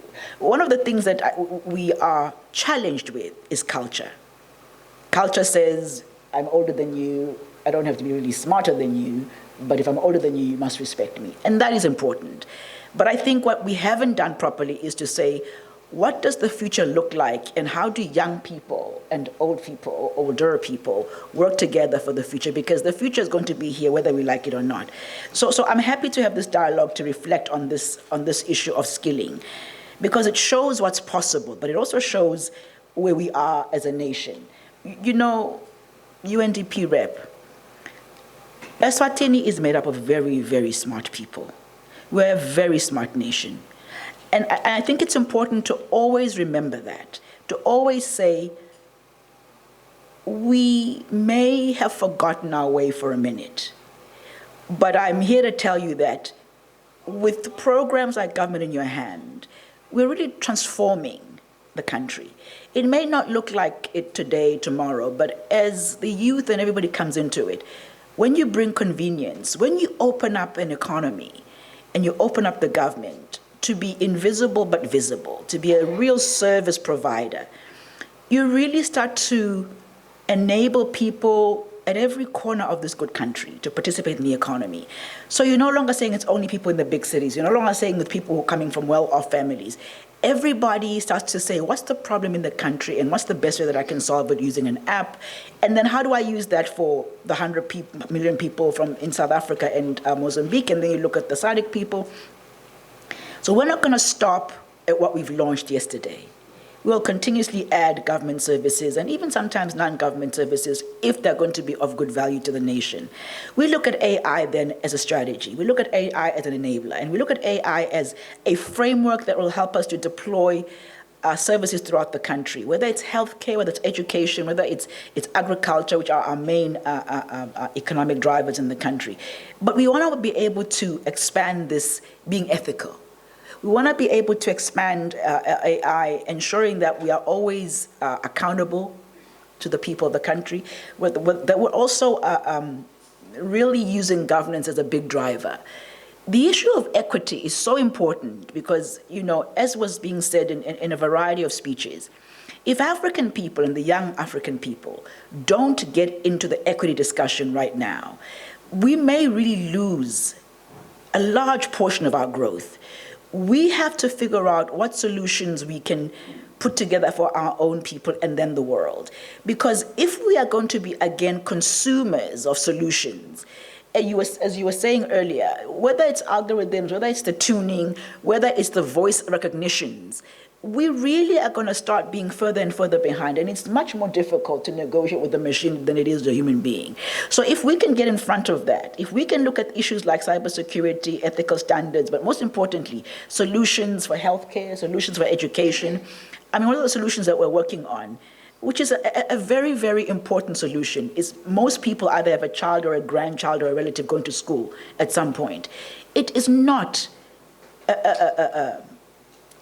convenient that you must take a day off work and take the child to school number 1, they say no, school number 2, they say no, school number 3, they say no, and then once you get school number 4, they say yes, then you got to go to some place and pay the school fees, and then you got to go to another place and pay for school uniforms and books and everything. Why wouldn't we just bring that together? Why can't you just apply and then it pops up that school number 4 took you, and here's a list of uniforms, and here's a list of books, you can order this. Why aren't these things in one place?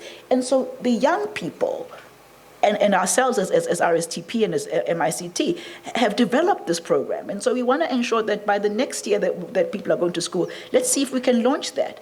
These are the things that bring convenience, and these are the things that young people in this country can be able to develop. So we don't always have to have, programs from outside the country. In fact, I would really implore that we try and use our own people with our own programs and then open up the world for them. Whilst we're going to be working with big players like Google and Amazon, launching academies to ensure that we are capacitating people, we need the young people to also tell us what it is that they need. I'm saying we need you guys to be in the programs, and we need you guys to be trained in coding. We want to train 300,000 people in the country. But also look at the things that you require. You know what you need. How can we help you? How can we support you? We won't win at everything. Government doesn't have enough money to give you everything you need. But certainly I believe that we can be able to be partners in figuring out how do we build a future, because this future is for yourselves. So how do you participate in that? And how do you tap us on the shoulder and say, listen, we'd like to be able to do this. We think we can do the other thing. But come at this with knowing that this country is made up of smart people. Eswatini are smart. We have PhDs from the biggest colleges in the world. We can be able to really create this future. I mean, I know that people get worried and they say, well, we're going to lose 85 million jobs in the next year or so in the world because of AI. But what people don't say right in the same sentence is we're going to gain 97 million more new jobs, who are different jobs that are not like before. And how do we now get in front of that and see how we can participate in that? But also start thinking about how do we become employers? How do we as Africans look at how we become employers, not only employees? It's not that we're just supposed to be labor. We can also be employees, and we can also be able to ensure that we are building for the future. I want to leave you with a few things that are really important. We've launched government in your hand. It'll have glitches. These things happen. You know these things happen. Don't focus on the glitches, because that's what we tend to do. We focus on what can go wrong. Focus on how we can improve it, make it better, because it's for you. Don't be happy that there's a glitch. That's such a limited mind. You know, so, listen, let's work together to fix it and make it better. Because when you live in a world that you want to be global, everything is possible, but come at everything with a positive mind.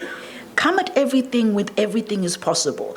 Come at everything with how can I be part of that solution? Not the point. It's very easy to be what they used to say, it's very easy to be in the opposition parties. You can point at what's wrong with the people in government. Get into government and feel the heat, and then understand how difficult it is. It's very easy to say, that minister, that ambassador, get in, my friend. It's no joke. But all I'm saying is, let's learn to be builders and service creators for our country. Let's learn to be solution-oriented. You're young. Don't get our old bad habits of complaining and saying nothing can happen and everything is impossible. Get into habits of, we can do these things if government can open up the frameworks, but also we can also partner with them to open up the frameworks. We are here to give this country convenience, dignity, and ensure that your future has a strong foundation. But you must partner with us in this foundation. Don't leave us out there in the court. You are here also having opportunities that your colleagues don't have as you sit at these tables. So be part of that extension for us. Those who are in rural areas, those who are differently able, those who don't have those opportunities, partner with us so that you can be part of those solutions. Don't just sit and look for what can go wrong. Don't just sit and say, oh, they did this, but they couldn't do that. That's not being a global mind. That's not being a big thinker. A big thinker says, they've done this, I could take it to the next level. I thank you very much.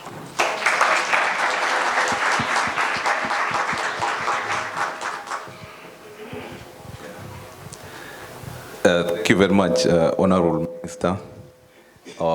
We shall continue with our panel discussion. We are going to take one round of questions from the panel before we invite the audience to also participate. Thank you. I'll use the same order as before. This one goes to Luyanza. The question is, innovations in AI could boost the capabilities of students facing disadvantages during their educational journey. Sorry. All right, thank you. Let me repeat the question. It is often stated that AI could boost capabilities of students facing disadvantages during their education journey. As Eswatini works to advance its human development, how is UNESWA using innovations in AI to facilitate learning and to assess student performance? Thank you so much, Prof. So to respond to this question, we have different themes. So the first theme is current students. What is UNESWA doing with their current students? So we have very interesting projects that have been as a result of final year students pursuing artificial intelligence and pursuing artificial intelligence with the aim of solving real life issues. We have, I think if you can squeeze me in, there's a student of mine who wants to present a wonderful innovation that uses computer vision, but I do not want to preempt on what he'll present on. So we have current students who are working on real life issues and using artificial intelligence. And we also have former students. There's another former student of ours who has a wonderful presentation that talks to the financial industry. So basically, it is like a chat GPT of some sort. So it's very relatable to the data that we have in Eswatini. It has been solely built for our economy, and hopefully he'll also be given time to illustrate. And then we also have, so that particular student of mine, let me just mention his name, Sifiso Ngwenya. He went to Senegal to participate in the Indaba X, and he won the poster presentation. Please give him a round of applause. So Eswatini is very well represented. So both these students have created apps that are in tandem with the government in your hand app, and I think that Mr. Rego will really push that for us. And the other theme that I want to talk to is women in artificial intelligence. As you can see, I identify as a woman. So. And I am proud to say that I'm one of the pioneers of artificial intelligence in my department and at the university at large. So in 2021, when I was a teaching assistant here, I got a scholarship to go to Kenya at the Pan-African University Institute of Basic Sciences, Technology and Innovation, where I did a master's in mathematics with a focus on data science. So we have two other students who are currently in Kenya who did Bachelor of Science as well as a Bachelor of Engineering who are pursuing the same program. And we also have another student from our department who will be leaving in June this year. And also, still on women in artificial intelligence, I entered the African Women in Tech and Artificial Intelligence competition, and I managed to make it to the interview stage. Hopefully, as we continue grooming our students in artificial intelligence, they can go a bit further than I did. And then the other theme that I want to talk to is collaboration with industry. So the university, through the Faculty of Science and Engineering and the UNESWA AI Academy, have been able to launch some short courses which are going into their third bout in June. Which address generative AI and introduce generative AI to educators as well as non-educators. So that's how we are collaborating with the industry, and not just our students and former students. And also worth mentioning is that we still collaborate with our alumni network in the Department of Statistics and Demography, such that one of our senior lecturers, Mr. Stumo Masango, collaborated with a former student and an officer at the Central Bank of Eswatini to come up with a financial stability index using artificial intelligence. So one thing that I can guarantee you is that Eswatini is known all over Africa for the strides that we are currently making, especially in academics. Thank you so much. Thank you, Lianza, for highlighting the initiatives that departments and students, particularly students, through their projects, how they are applying AI to solve real-world problems. We do have some of the students here. Hopefully, maybe we'll invite one of them to I don't know, demonstrate or even just maybe explain how his app or innovation works. But maybe we will try and squeeze that in after we've opened the floor for questions. Let me now move on to Pilar, who earlier talked about how AI is being used to improve access. I'm curious to find out what sort of investments the bank has put in place to improve things like customer satisfaction, things like infrastructure, investment in terms of actual money that has been put in. Maybe over to you, Pilar. Can you maybe shed light on that? Thank you, Prof. I think I'll just speak maybe a bit about the infrastructure that already exists, where maybe certain things are now AI-driven. I gave you the example of Unayo earlier and how Unayo works even without you having to go to the bank. from just onboarding, but also interacting with the platform itself. You know, it's a bank within a bank, and I think one of the most sophisticated platform businesses that actually exists and is thriving in the Kingdom of Eswatini. And I'll go back to what I said earlier. If you do bank with the biggest and the best bank in the country, you will know that through our application and through our online banking, you actually have inbuilt credit scoring that based on your patterns as a consumer, you can get a pre-approved personal loan given to you instantly, and you can use those funds, you know, almost instantly. And of course, we continue to solution about how we move that to all of the other solutions, right? But that has already been demonstrated as a possibility by the bank, because for us, AI is already a reality. And if we go back now to the back-end processes, we've already integrated AI into our processes. And I'm pretty sure you might not see that when you come in as a client, but if you come into the business itself, you see that our processes are now streamlined because, you know, we are using AI in our day-to-day business. You'll also realize that we are on a very big drive of upskilling from an employee engagement perspective, because of course, as the company advances in the field of AI, we also need to advance the people in as far as skills are concerned. We're also collaborating with institutions of higher learning. UNESA is one such institution where we are also contributing towards the upskilling of young people in the country, because we understand that we're now in a skills sort of environment, or a skills-driven environment. So for us, when we look at that, we don't look at it in the form of money invested. You know, we look at it in the form of the contribution that we're making, because we're a bank with a heart, Prof. We're not putting a price into it, but we're putting in all the work and ensuring that everybody's moving together, right? And I would love to implore you to try us. Don't just believe me.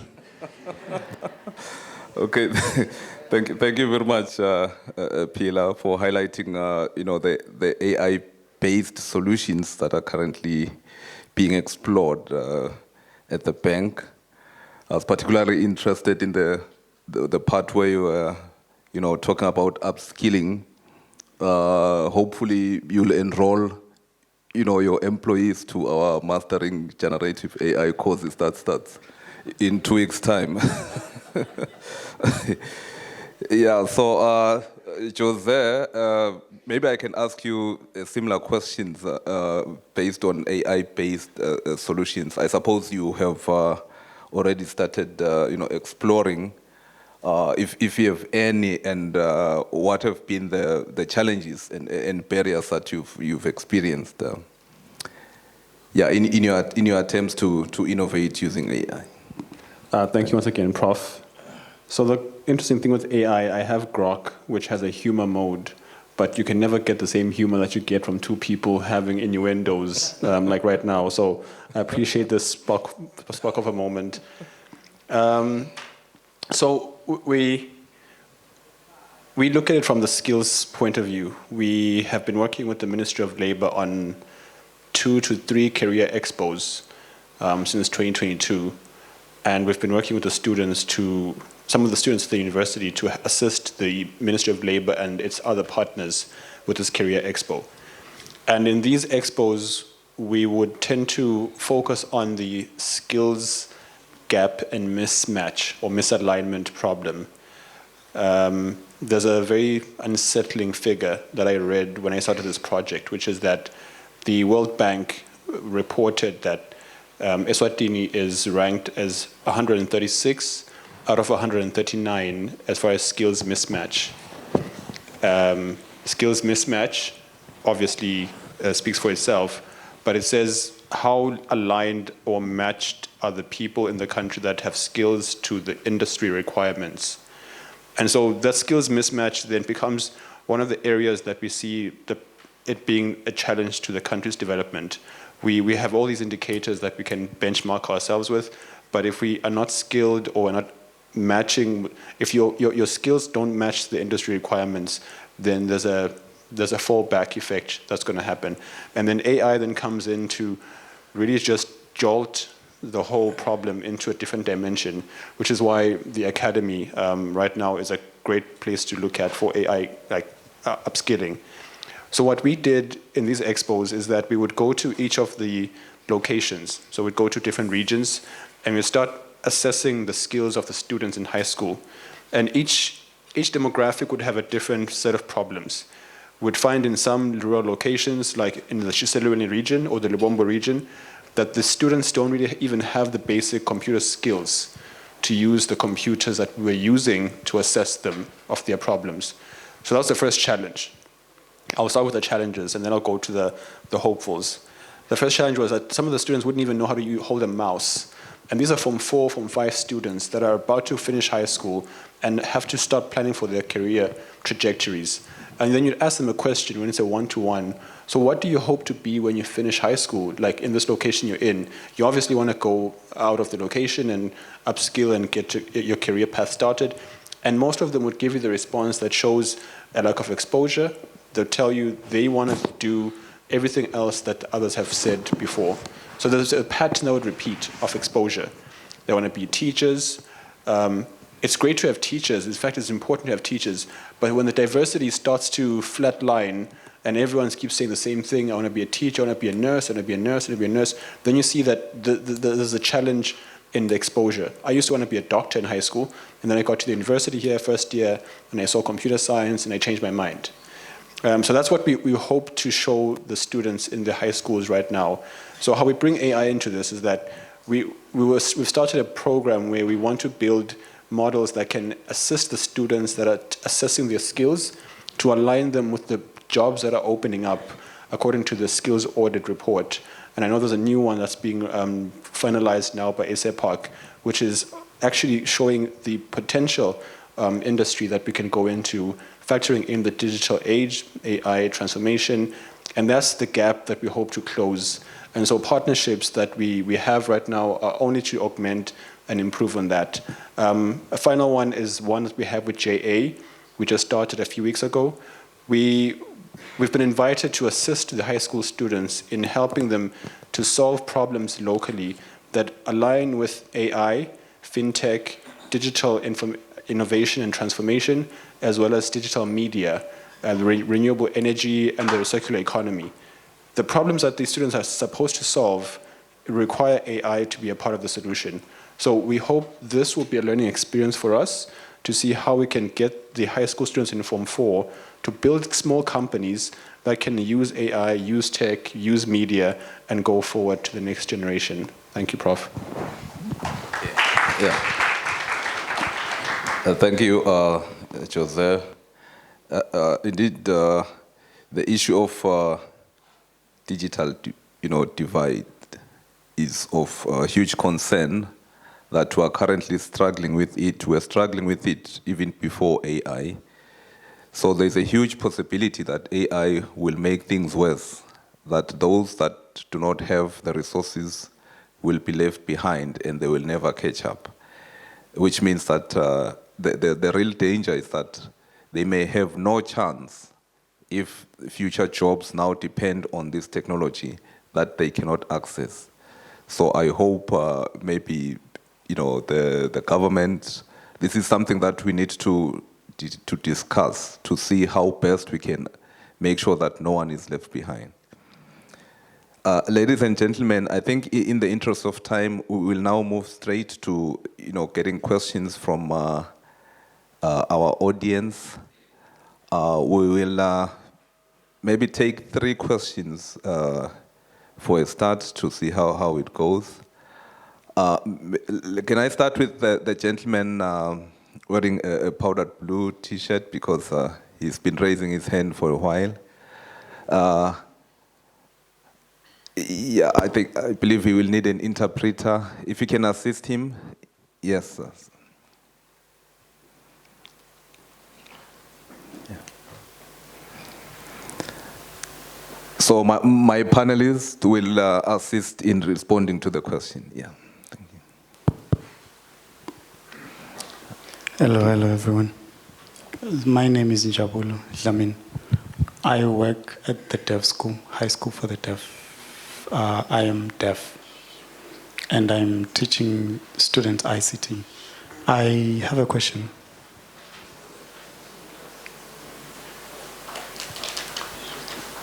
How do you think AI can help the education system and helping the deaf community? And how can we inculcate that or maybe involve that in increasing the standard of education for the deaf?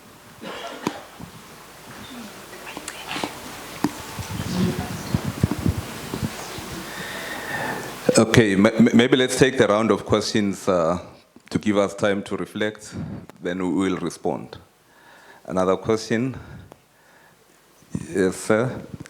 Then, okay, maybe we'll take 4, then we'll take a question from you and you, yeah.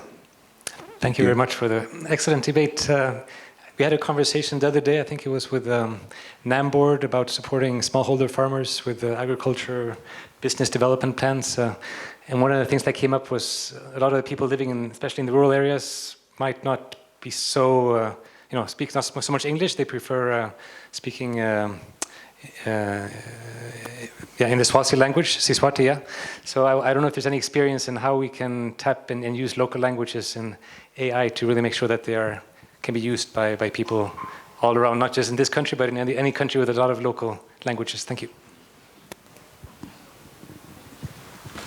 Thank you so much. Good morning, everyone. I have got one question and 3 contributions. I don't know whether I'm allowed to unpack everything or I'll be called later but maybe let me just do everything at once. My first question is based on the private sector. What is the social contract to ensure that ethics, especially public ethics, are respected in terms of data and accessibility to basic necessities? For example, you say on a weekend, and you have got an app called Unayo, and this app keeps on rejecting your applications, and everyone is not in the bank. Secondly, before you upload Unayo, you have to buy airtime. Where am I going to get that money for the airtime? In as much as you say that it is free, truth be told, there is nothing for free in business. So I wish to have clear illustrations in terms of social contracts. My last contribution, moderator, I don't know whether to say it or to illustrate it, but I had time to reflect on when I was invited to come here, I reflected on the theme. And this is what I came up. I don't know, allow me to stand. This is my findings of the reflection of artificial intelligence. Come to think about the word artificial and the word intelligence. Artificial leg because you don't have a leg or your leg is paralyzed. Artificial hand is when you don't have a hand or your hand is not functioning enough, so you need an artificial. So intelligence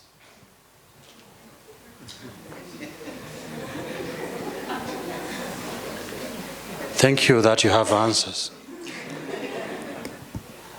So it looks something like this.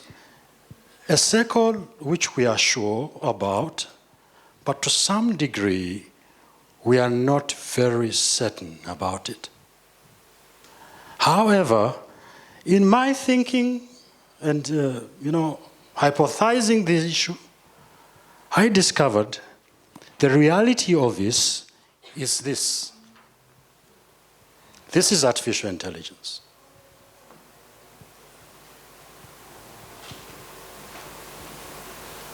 This is artificial intelligence.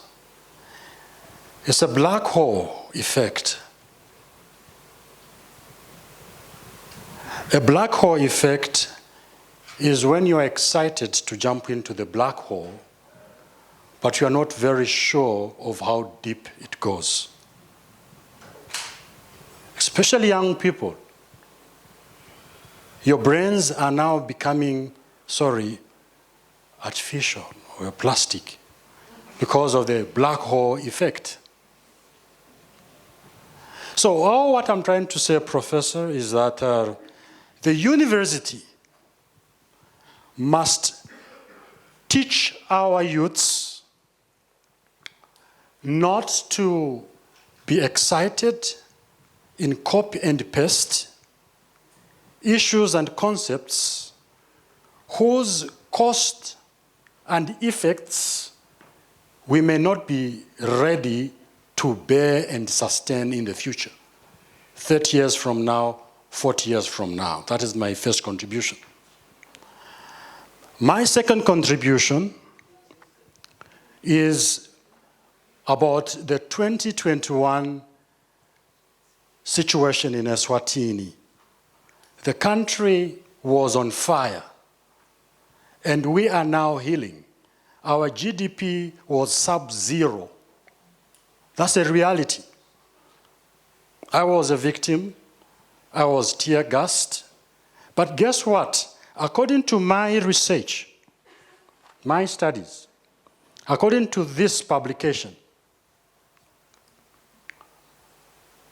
the price of civil unrest in Eswatini,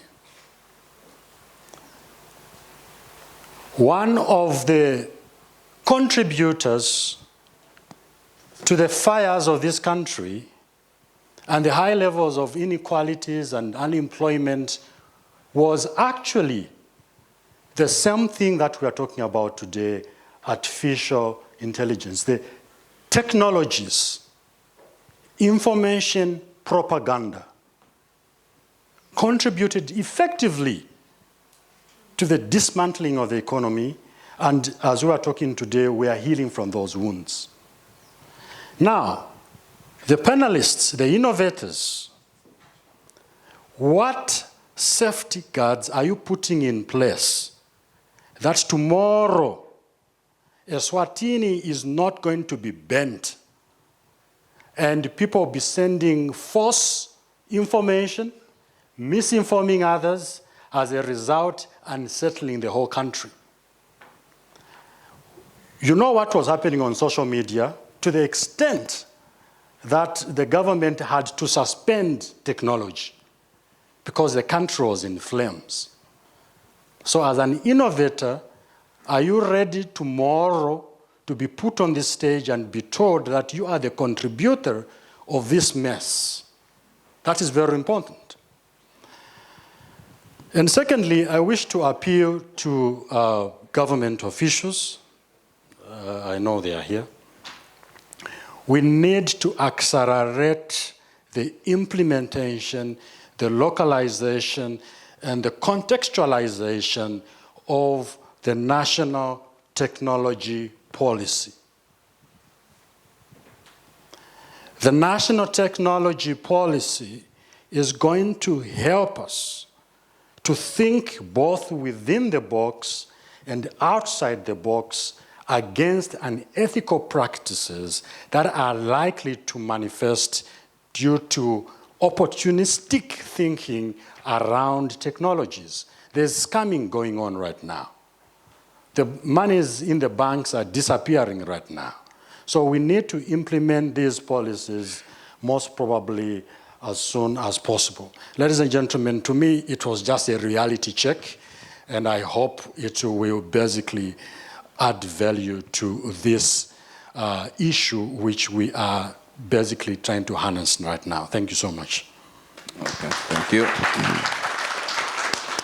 Yeah, let's take the last question from the students. Yeah. Afternoon. My name is Balindile Sitole, and I just want to ask a question in terms of the students' point of view.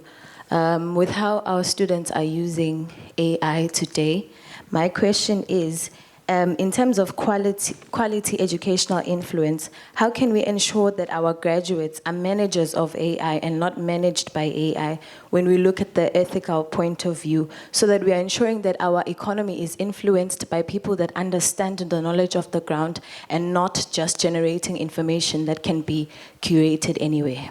Yeah, thank you. Okay, I don't know where to start. Maybe let's start with the last question, the one asked by the students.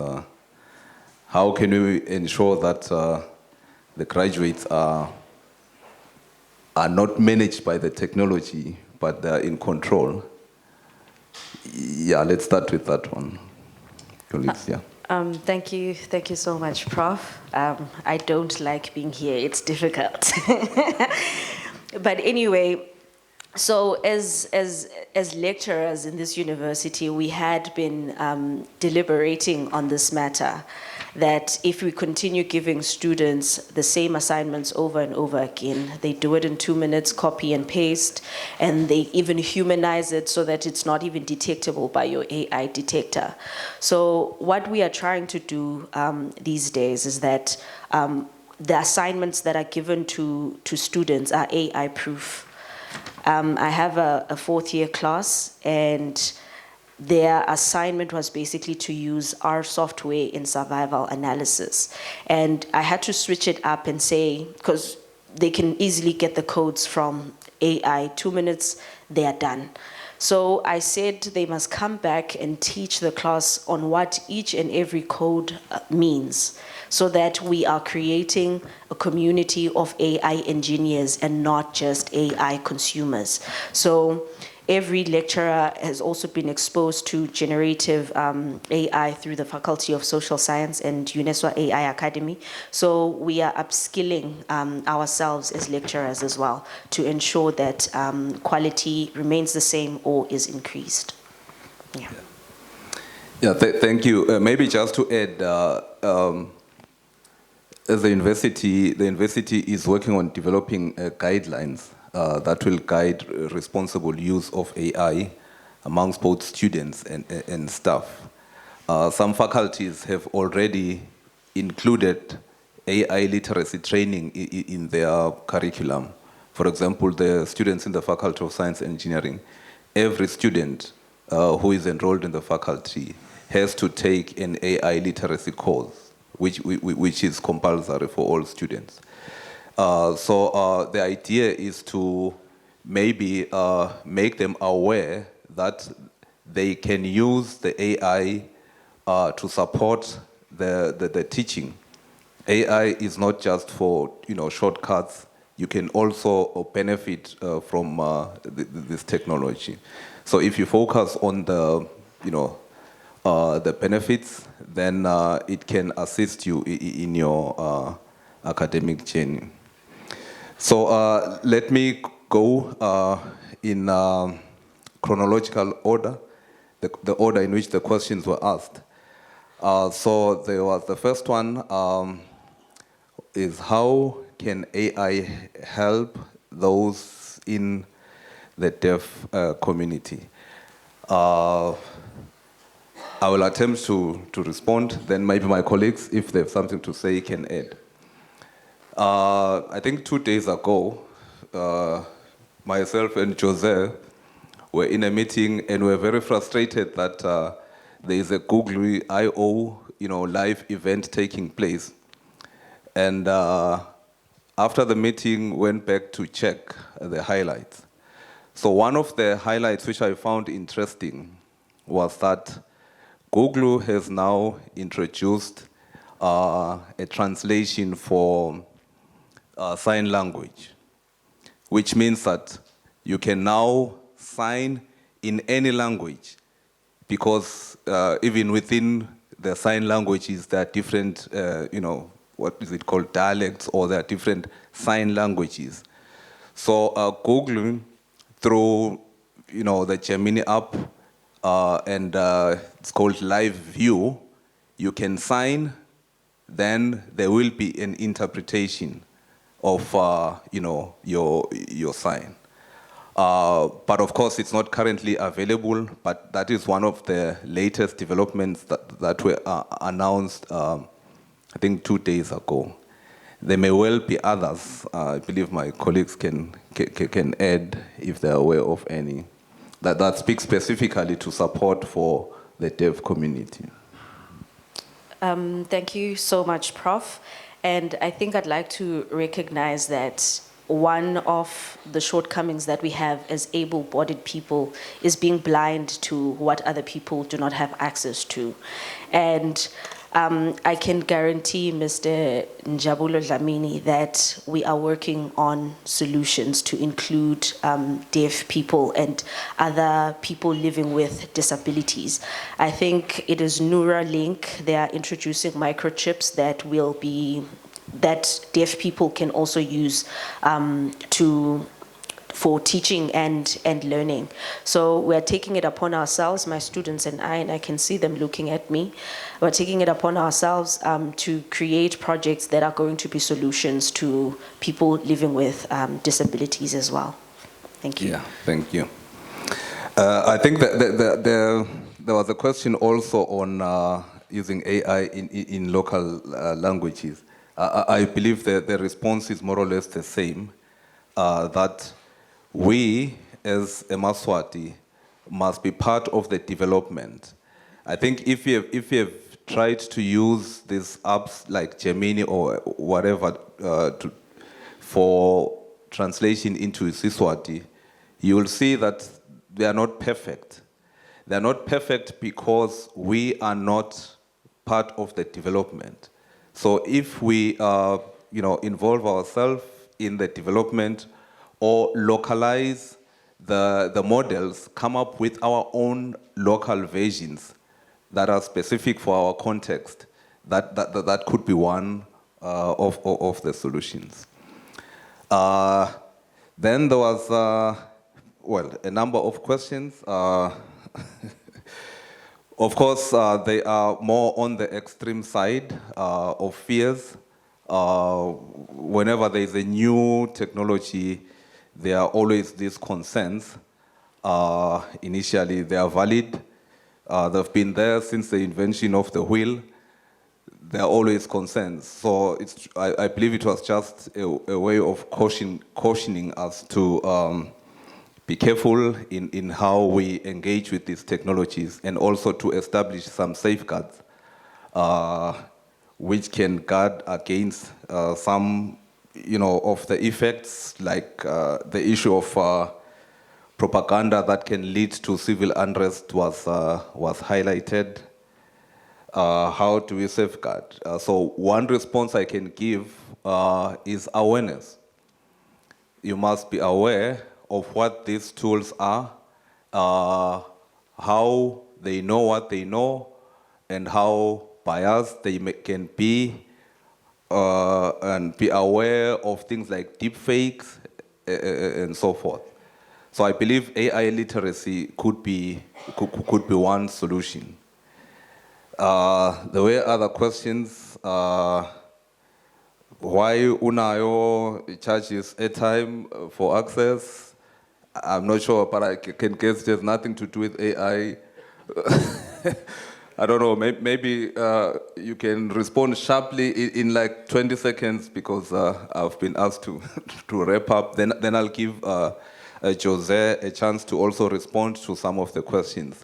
He has just whispered in my ear that he has answers. Yeah. Thank you, Prof. I think firstly, generically, if you're going to create a solution that exists online, as a business, you want it first and foremost to be always on, and then secondly, to be always secure, right? People must find it available when they want to use it, and they must be safe while using it. But one of our biggest challenges is dependencies.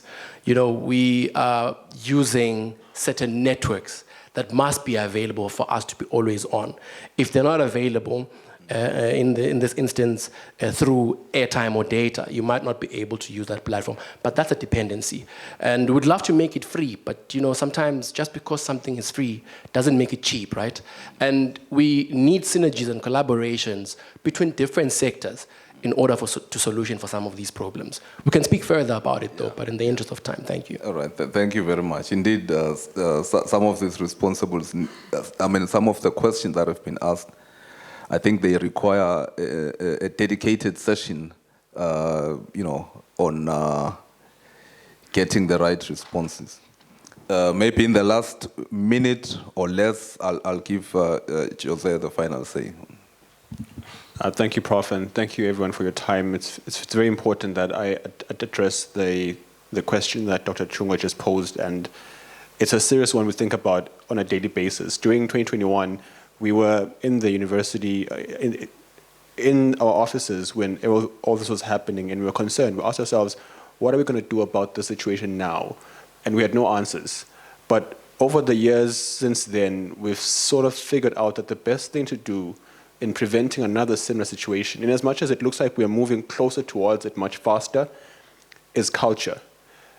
The moment we came out of that unrest, we went back to our roots and back to our culture. And there was a sort of stability that came and resonated from that reconnection to culture. Right now, we're a diverse nation, but there's some ethnic principles that the land that we are present on are bound by.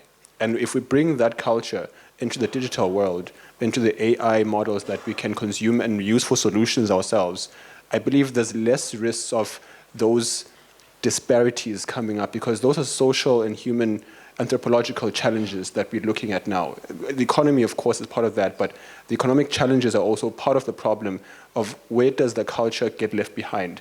And so that's just one simple solution I can present, but we can talk further afterwards, which is why I mentioned that the National Archives is an important player in this conversation to prevent the next catastrophe, which, if nothing is done, is almost inevitable. Thank you. Thank you. Thank you very much to our panelists, and thank you to the organizers and to all the participants. I think with that, I will now return the mic to the program director. Thank you very much.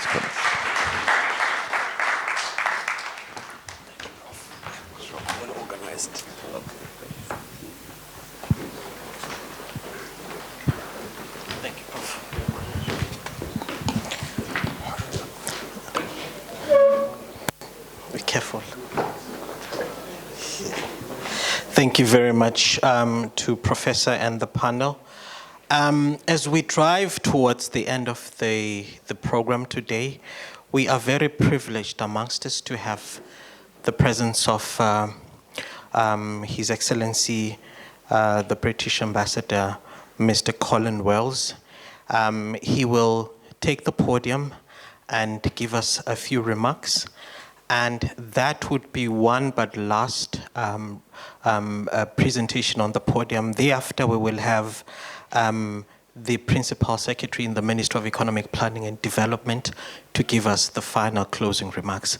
Right now, I would like us to welcome the Professor, His Excellency Colin Wells.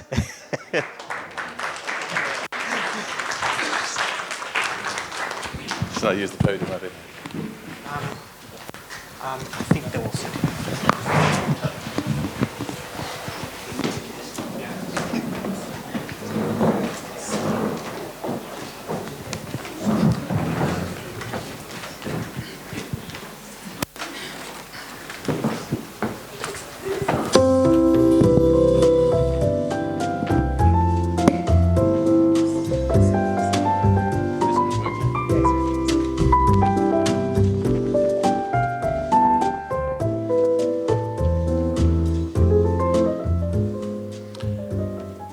Thank you very much for my promotion to Professor. Thank you.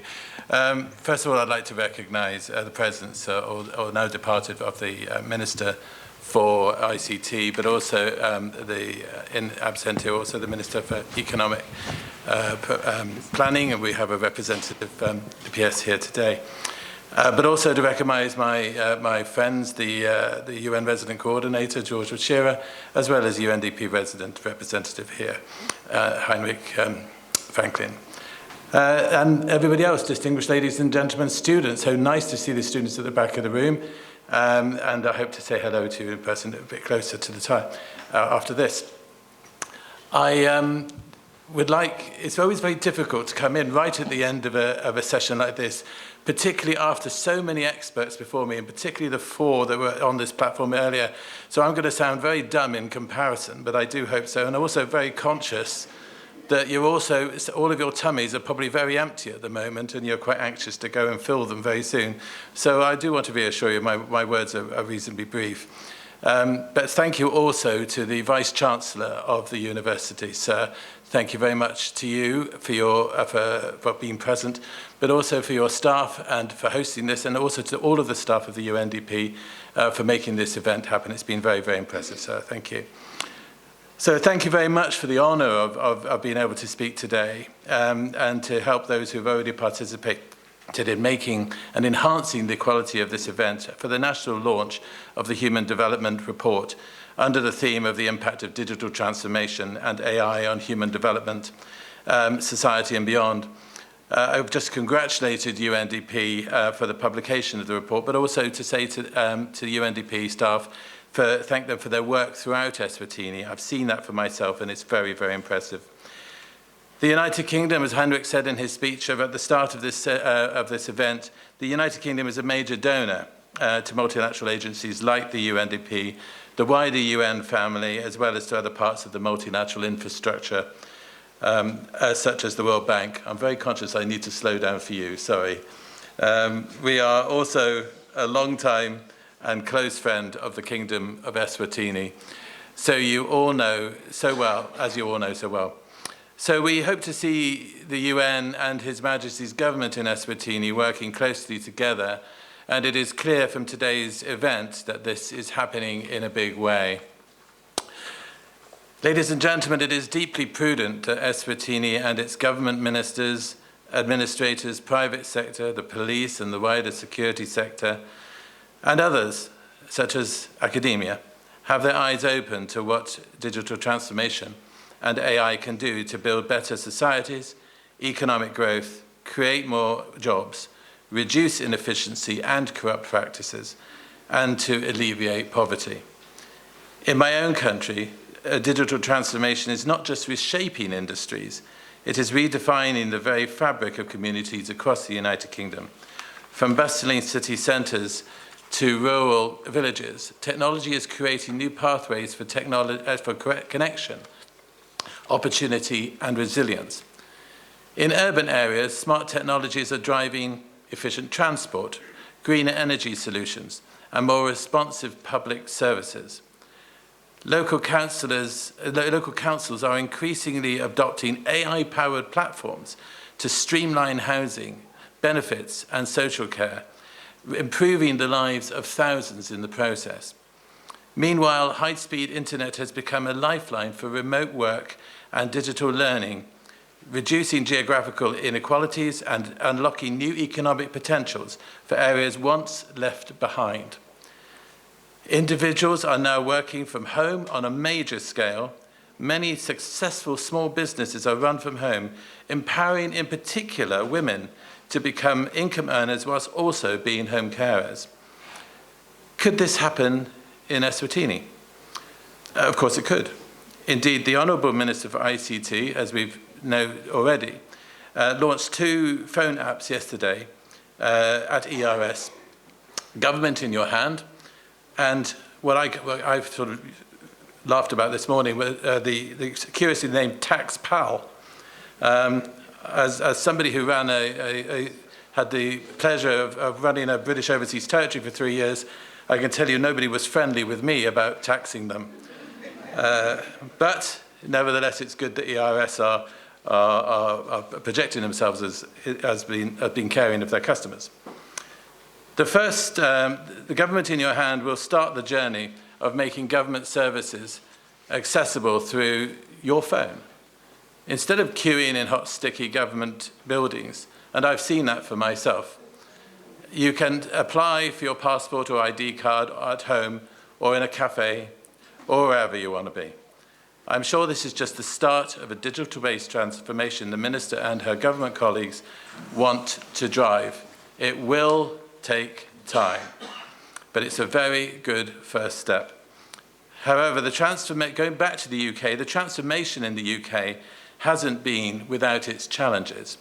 Nearly 1 in 5 adults in the UK lack the digital skills required for everyday life, putting them at risk of exclusion. Older generations, low-income households, and some ethnic minorities face persistent barriers to access and literacy. Without inclusive strategies, digital advancement may widen social gaps instead of closing them, which we all want. This is an issue here in Eswatini too, and I know the ICT Minister has inspiring ideas on this and many other ways of using the IT. We must all look at how AI and digital innovation can bring economic empowerment to those of us in our societies who don't have it.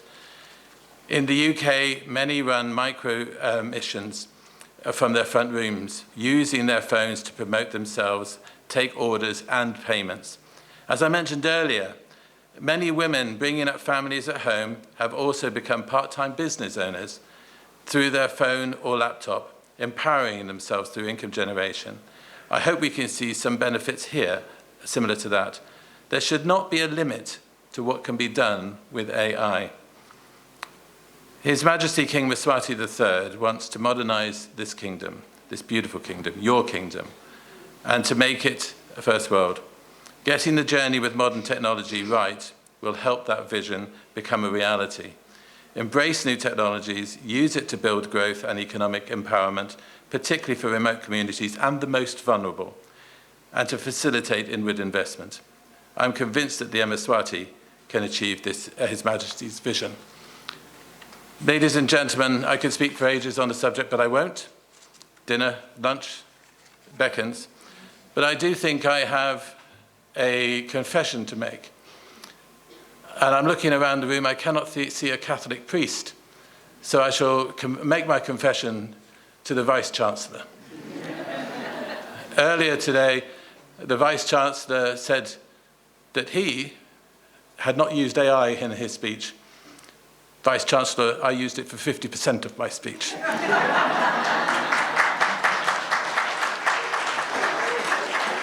Please forgive me.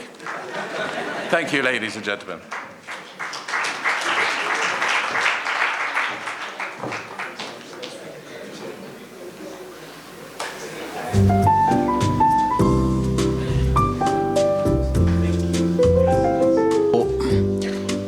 For those words. We are right at the very end of the program. It's only befitting that it is the PS of the Minister of Economic Planning that is closing this very important meeting. Please allow me to welcome Mage Tapsile Mlangeni from the Ministry, the PS.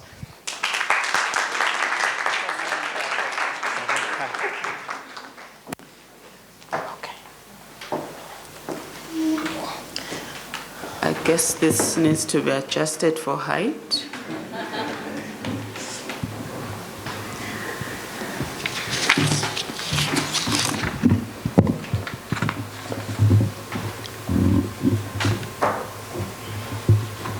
Your Excellencies, all protocol observed, ladies and gentlemen, we have come to the end of this very important gathering that we had today, where we are launching our Human Development Report. The focus on AI technology couldn't come at a better time for this country. I was watching news on TV last month, and a minister from one of our neighboring countries, instead of saying AI, said A1. And I realized that we really need to catch up, because this technology thing is moving really fast, and it seems to be moving at an even higher speed for those that are at the advanced stage in terms of age. As highlighted in the presentation that was done by Zandile, the 2025 Human Development Report released by UNDP on the 6th of May highlights the importance of choice. It's emphasizing that the ability to make and act on choices is central to human development. The report reminds us that the development is ultimately about enabling people to live the lives they value and have reason to value. In an artificial intelligence-driven world filled with new possibilities, the freedom to choose becomes not only a core component of human development, but also a pathway to advancing it. This year's report comes at a pivotal time as artificial intelligence advances at an unprecedented pace, reshaping societies around the world, including Eswatini. The launch marks a key moment in global dialogue and how artificial intelligence is influencing the future of human development. The report advocates for a human-centered approach to AI, not A1, which has the potential to fundamentally redesign approaches to development. The survey results, which she demonstrated, show that across the world, people are ready for this kind of reset, and already the use of AI is taking place. And it is very important that we don't wish it away and we don't look at it as if something that is at distance, but it is with us.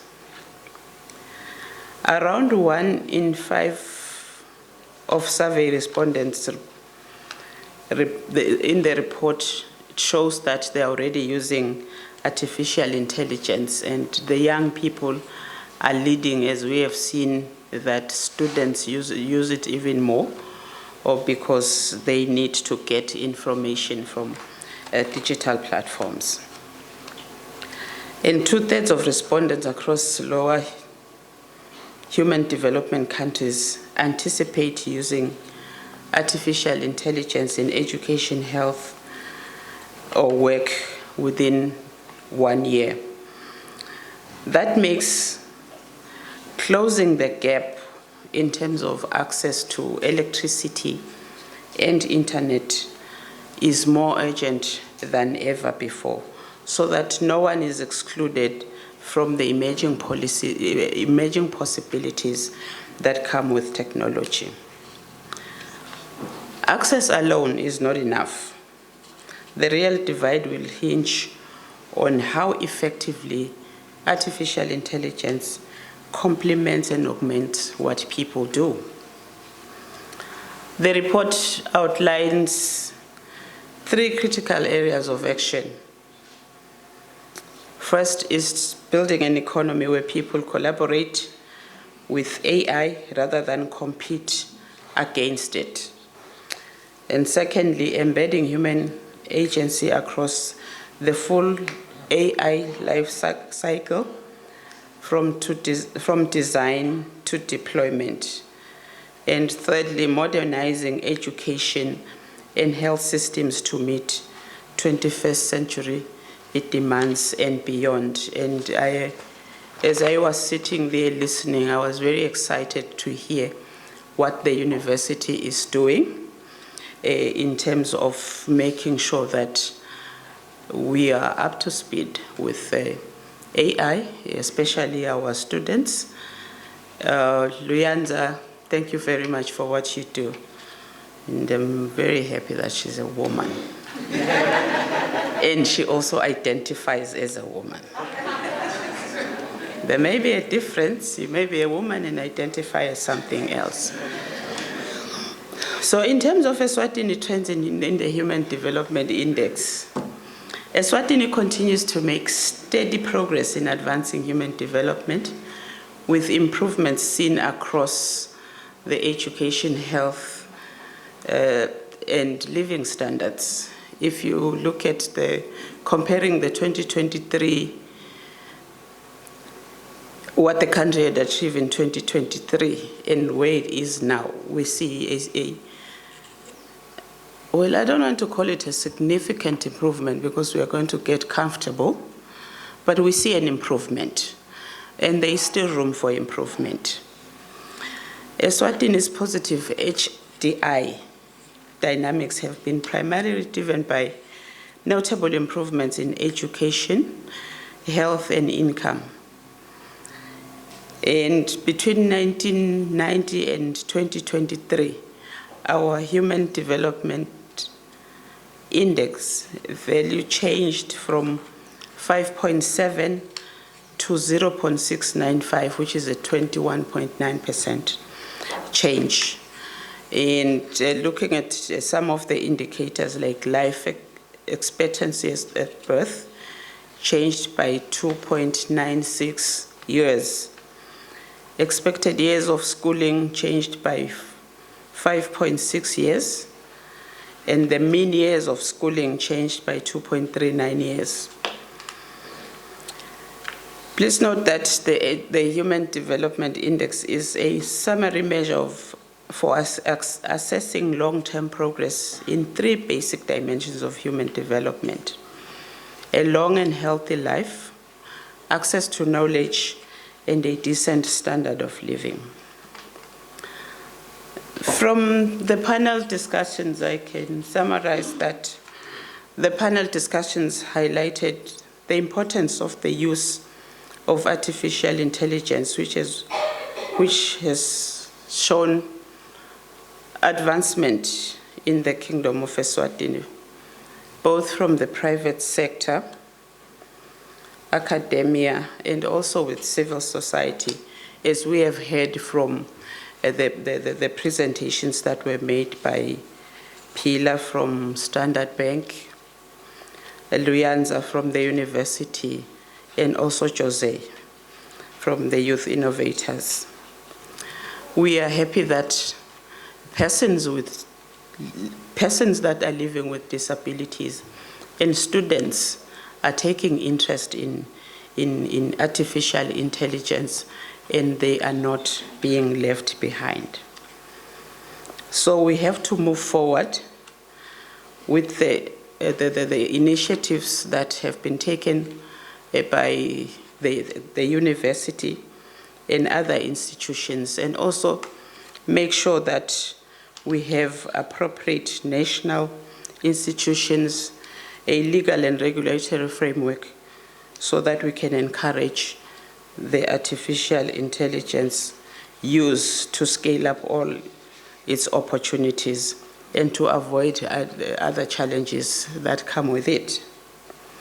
So, as a way forward, we, as the Ministry of Economic Planning, are available to make follow-ups on the recommendations of the 2025 Human Development Report.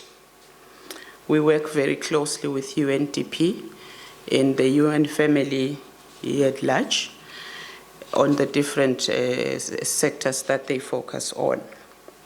Government is also interested, as it has already been highlighted by Hendrik, that we have expressed interest in producing a 3rd Human Development Report for Eswatini under the theme Harnessing Technological Innovation to Enhance Sustainable Livelihoods and Resilience in Eswatini.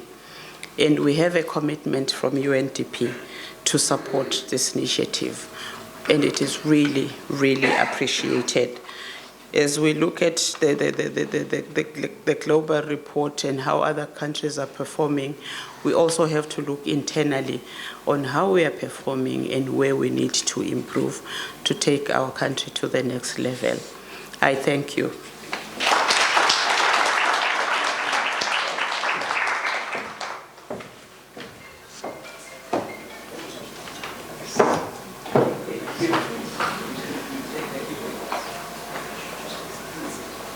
Just 1 minute. Thank you so much, PS, for those remarks. And I mentioned it at the beginning, all the thanks, but just to say again, really big thanks to the Ministry of Economic Planning and Development, Ministry of Information, Communication and Technology, to UNESCO for hosting us, to all the eloquent speakers that have shared a lot of wisdom with us today, to the panelists, to the facilitator, to the the UNDP student ambassadors for making everything so seamless, to the IT team that has been here supporting, to the media, to the interpreters, really big thanks, and let's give them a round of applause. And I did mention the wider UNDP team, but I do want to recognize this really been a team effort. So those of you that are still here in the room, please do stand up. I want to recognize Suleiman, he's there in the back. We also have Nessie, you've been working on this. Mavi, our Master of Ceremony Program Director. Sandile for the great presentation. Manto, our Head of Communications, working with Pinky. Becky Tamba. Tembin Kosi on the IT, and of course Linda and Mangaliso are also working on and contributing. So big thanks, and as was said, we're part of the wider UN family, so we look forward to working with the Kingdom of Eswatini and the wider development partner community and private sector, academia, civil society, as we move this important agenda forward. So really big thanks to all of you for taking time, and I think we started a bit late, but I think 5 minutes behind schedule is not so bad. So thanks so much, and I'll hand it back to our friend Mavi. Thank you. Thank you very much, Resident Rep. Ladies and gentlemen, I think we're finished.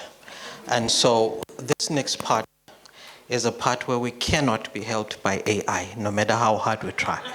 I think they haven't quite figured that part out. So we have refreshments, we have lunch for you, and I'd request that we move out in an orderly manner. We will request our dignitaries to right now move to the back. There's a door, and they will be ushered into where they need to sit, and then the rest of us can follow after they have left. If we may move right now. Thank you very much.